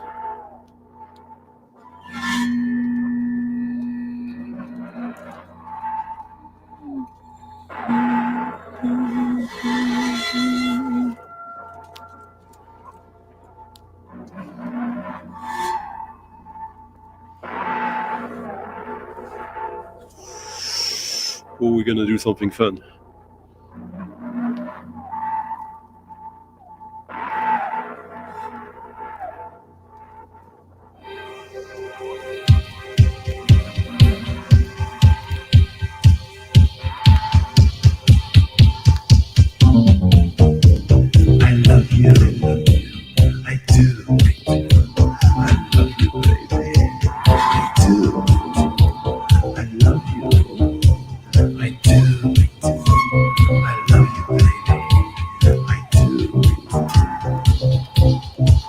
What has to be done to make you understand and to help you realize that my love, and your love, my love, and your love, our love is real love. Do you understand it? Understand? Do you realize? Earlier talking about some darkness, leanings, creeping.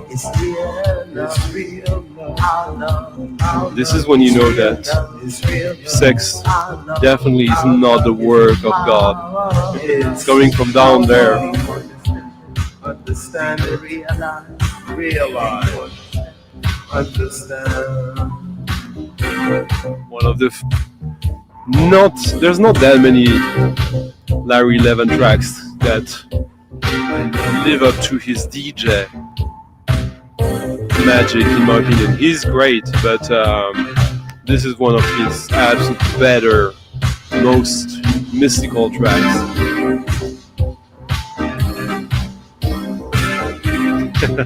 Well, look up again the number of today's installment in this stream series, Michael.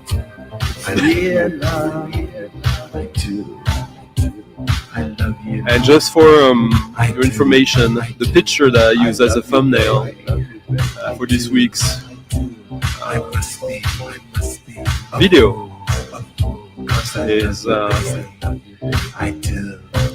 picture by a famous French photographer who caught the moment when Richard Nixon was leaving the White House, leaving for good.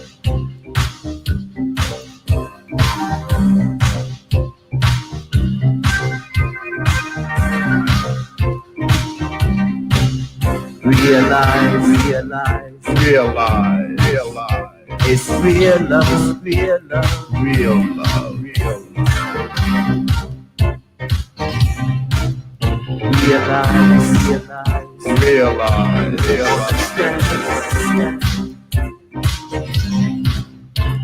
I love you. I do. I love you, baby. I love you.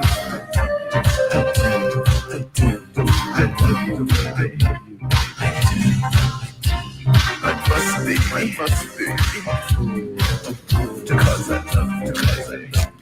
I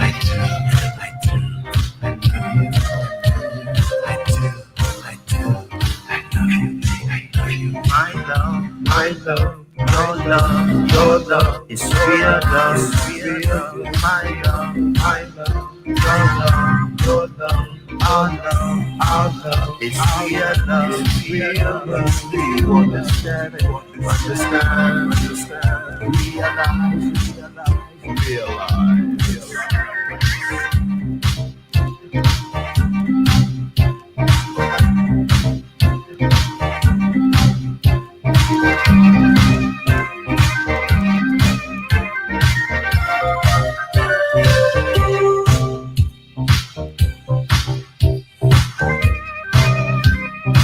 So this is house music, but this is obviously indebted to disco in ways that are quite potent. The pressing on this record is a little bit low. I wish they did it a little louder, but this was literally taken from a tape Larry Levin cut and mixed like that in the clubs. So there was not much to work from in terms of mixing before doing the cutting or mastering. Why do you keep on testing? Keep on testing our precedent condition. But when you listen to this, obviously you hear you're not miles away from Arthur Russell. I mean, you're not miles away from that Flossom paradigm track we were listening to earlier. So, hieroglyphic being, then Arthur Russell. Which means that we're not that far away again from Philip Glass, Harold Budd, Terry Riley. Larry Levin's instrument of choice was the tape recorder, the Revox.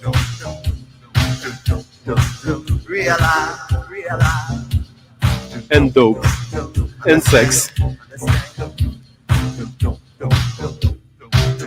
Real love. If you've ever heard the word, if you don't know who Larry Levin is, go look him up.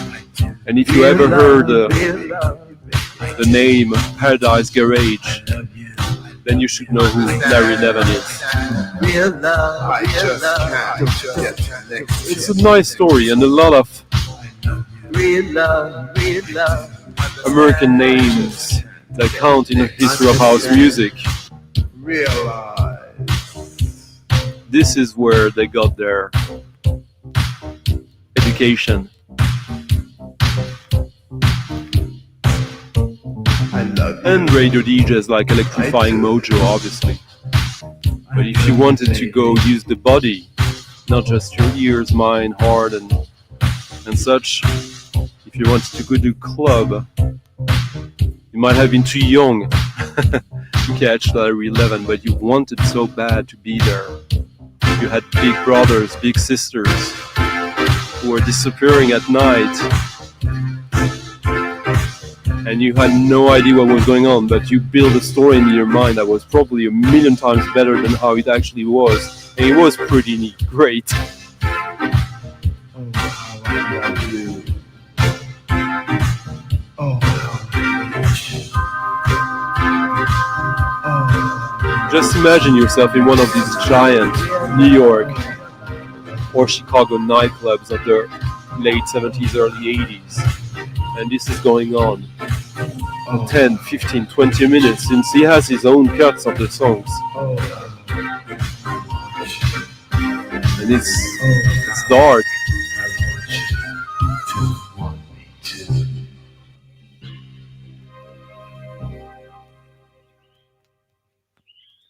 Here's another brand of American minimalism. A record I've been tracking for 5-6 years. I finally got it a year ago or so. It took a while. It was in transit for quite a while. In that time, a few of the friends over here managed to get the info and get it. But this is one of the still somewhat hidden treasures of American minimalism.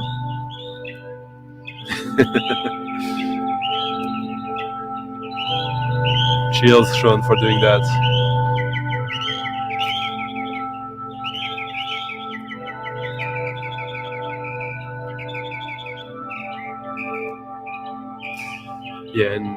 So this was released way after it was recorded, as I explained.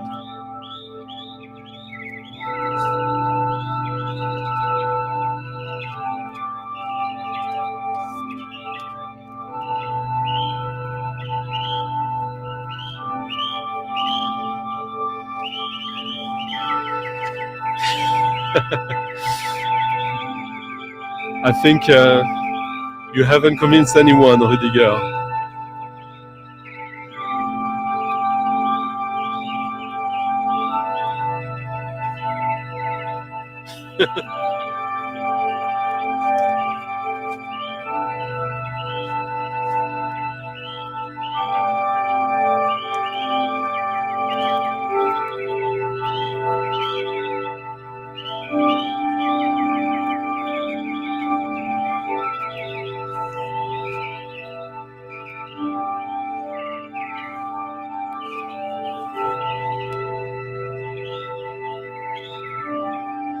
A short little track introducing the album, but I'll let it go into the next one.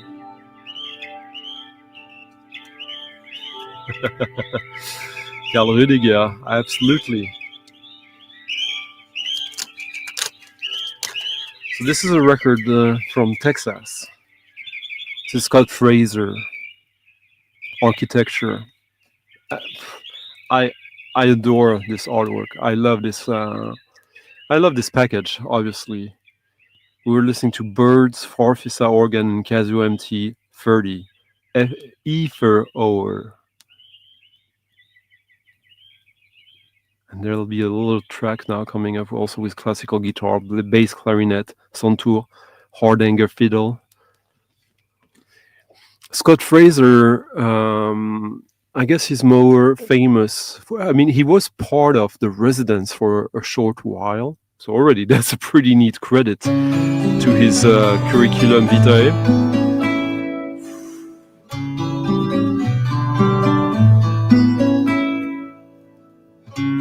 But he's been working for quite big bands and he still is.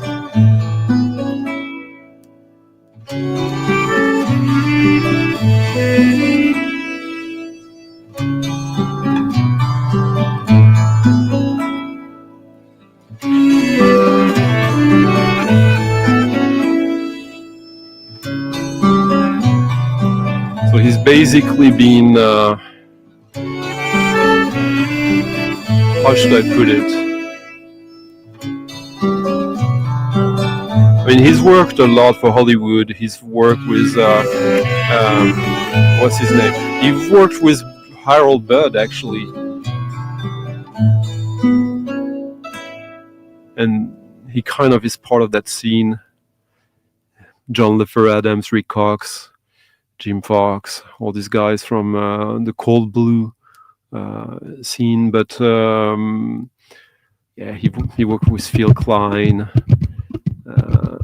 Let me see. He did some work with Charlemagne, Palestine, but also with yeah. He's basically been working for the Kronos Quartet for the past 20 years. That's his main job, in a way.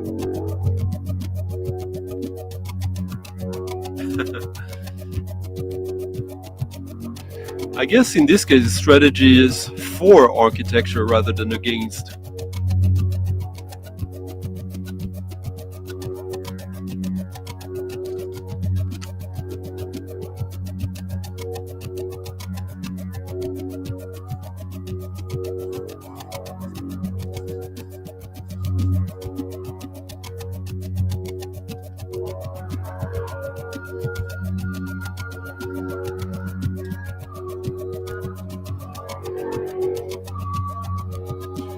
So this is not an easy record to find, but it's not like completely extinct. It turns up every now and then. If you can get it for less than $60, then that's good. But paying around 60 would be an okay price for it. I got it at a record fair where I got it for a better price than that, but it's not easy to find this in Europe.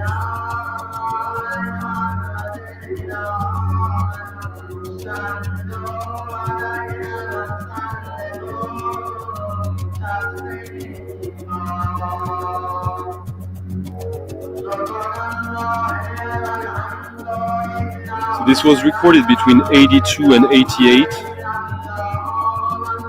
which kind of explains why both sides are quite different from each other. They're both great, but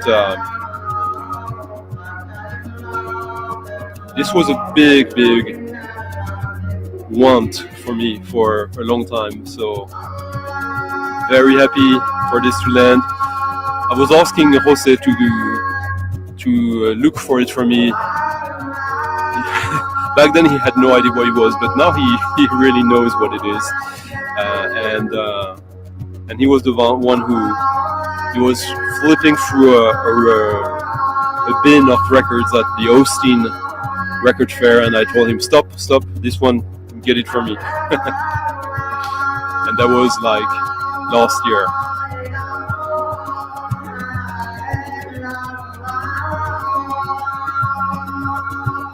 That sounds about right. I didn't know about it, Michael, but it makes total sense. Absolutely, Sean. We'll have one more track,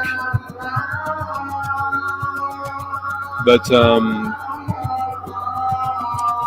we're close to beating our farewell, indeed. And I'm so close to the objective, let's see. And I think we're kind of there. Thank you, Maurizio Barba. Thank you a lot, Maurizio, for making us reach. Now everything you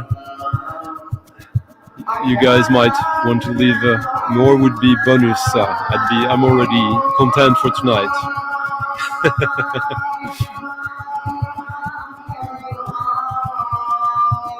Yeah, this is a great record. Lots of layers, lots of stuff to investigate, to uncover. You know, like this is the kind of record that like a producer made, and that was his first record, and he recorded it under the span of 6 years, which means he probably had it in himself for much longer. So of course it's going to be too much. But what, like 37 years later, we got much more. We digested so many of the influences that were probably novel when he did that. So now it's like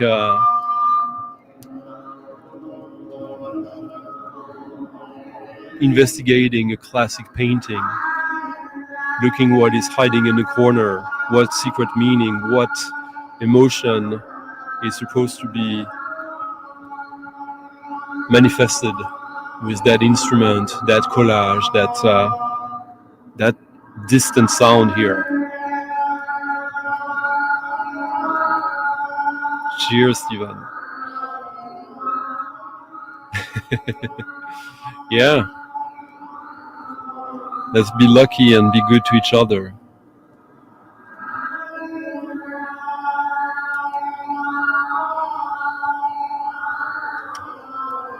And let's remember we have bodies. We don't just live in this virtual world. It is quite helpful, and I appreciate all these connections we're making, greatly so. Which doesn't mean that we need to forget about this.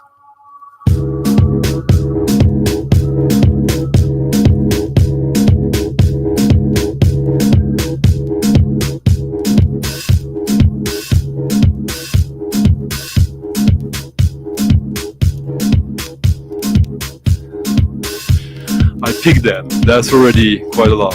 I pick berries and I eat berries.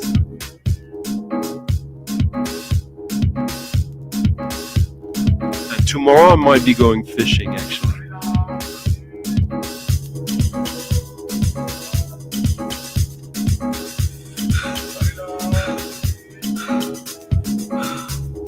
Still listening to Scott Fraser with Nancy Azzurro. Okay, so I thought that might be the name of the artist on the cover, but there is not. So, Sean, this is Nancy Azzurro. Teen Bee EP. Cheers, Thomas.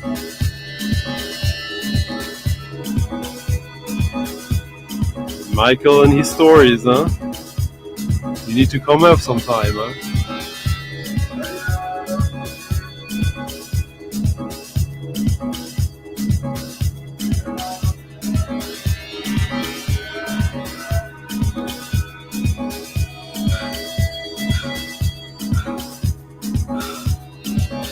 Yeah, it's a pretty nice cover, I agree. On the ESP label from Canada, if I remember correctly.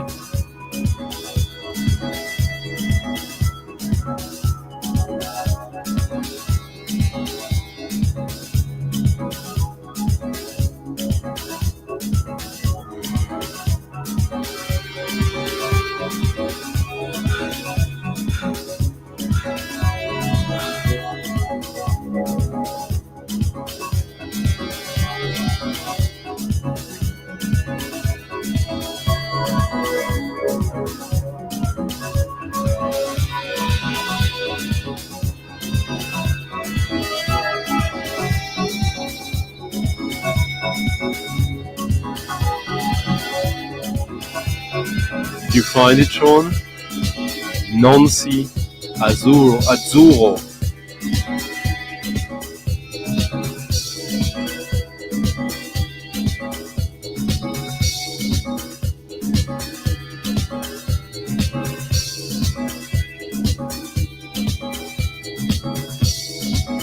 Keeping the sinister tone with Scott Fraser in the background here, huh?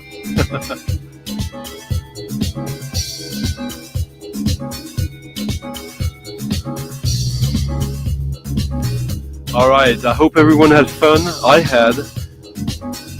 I was over the moon with the selection today. I knew what I had lined up to offer, and I didn't even play. I played maybe about 2/3 of what I had intended, but I had so many good records that I finally got tonight or this week, and just complemented the selection with a few other records. So I hope you had fun and you got some records to today. That you learned about records that you need in your life, because that's what we need, right? Anyways, tonight I had the pleasure of having quite a few of you, and that was quite nice. Some old faces, some new ones, and some great support by Torsten. Let's see. We also had some late support last week by Euler and Torsten, Steve Davis, Thomas tonight, Gidget, Manuel, Bocho, The Vinyl Dreamscape, Marcos, SND Seeker, Maurizio Barba, John Levinson, Andrew Lukoff, Euler again, Maurizio Barba again, I'm the Dead, Rolf, X-Prince Protégé, Max Headroom, Daniel, Justin Peters, and Maurizio. See? If you take several rounds at the pub, you pay several times. And Maurizio, thank you so much, my friend.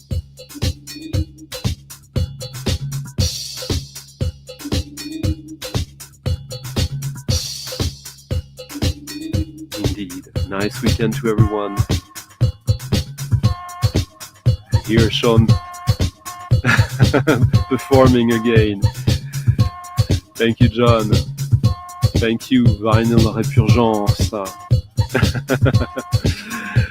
I'll see you next week, I'm pretty sure, and I'll have some pretty fun records again left from today, from the shelves, and arriving or getting.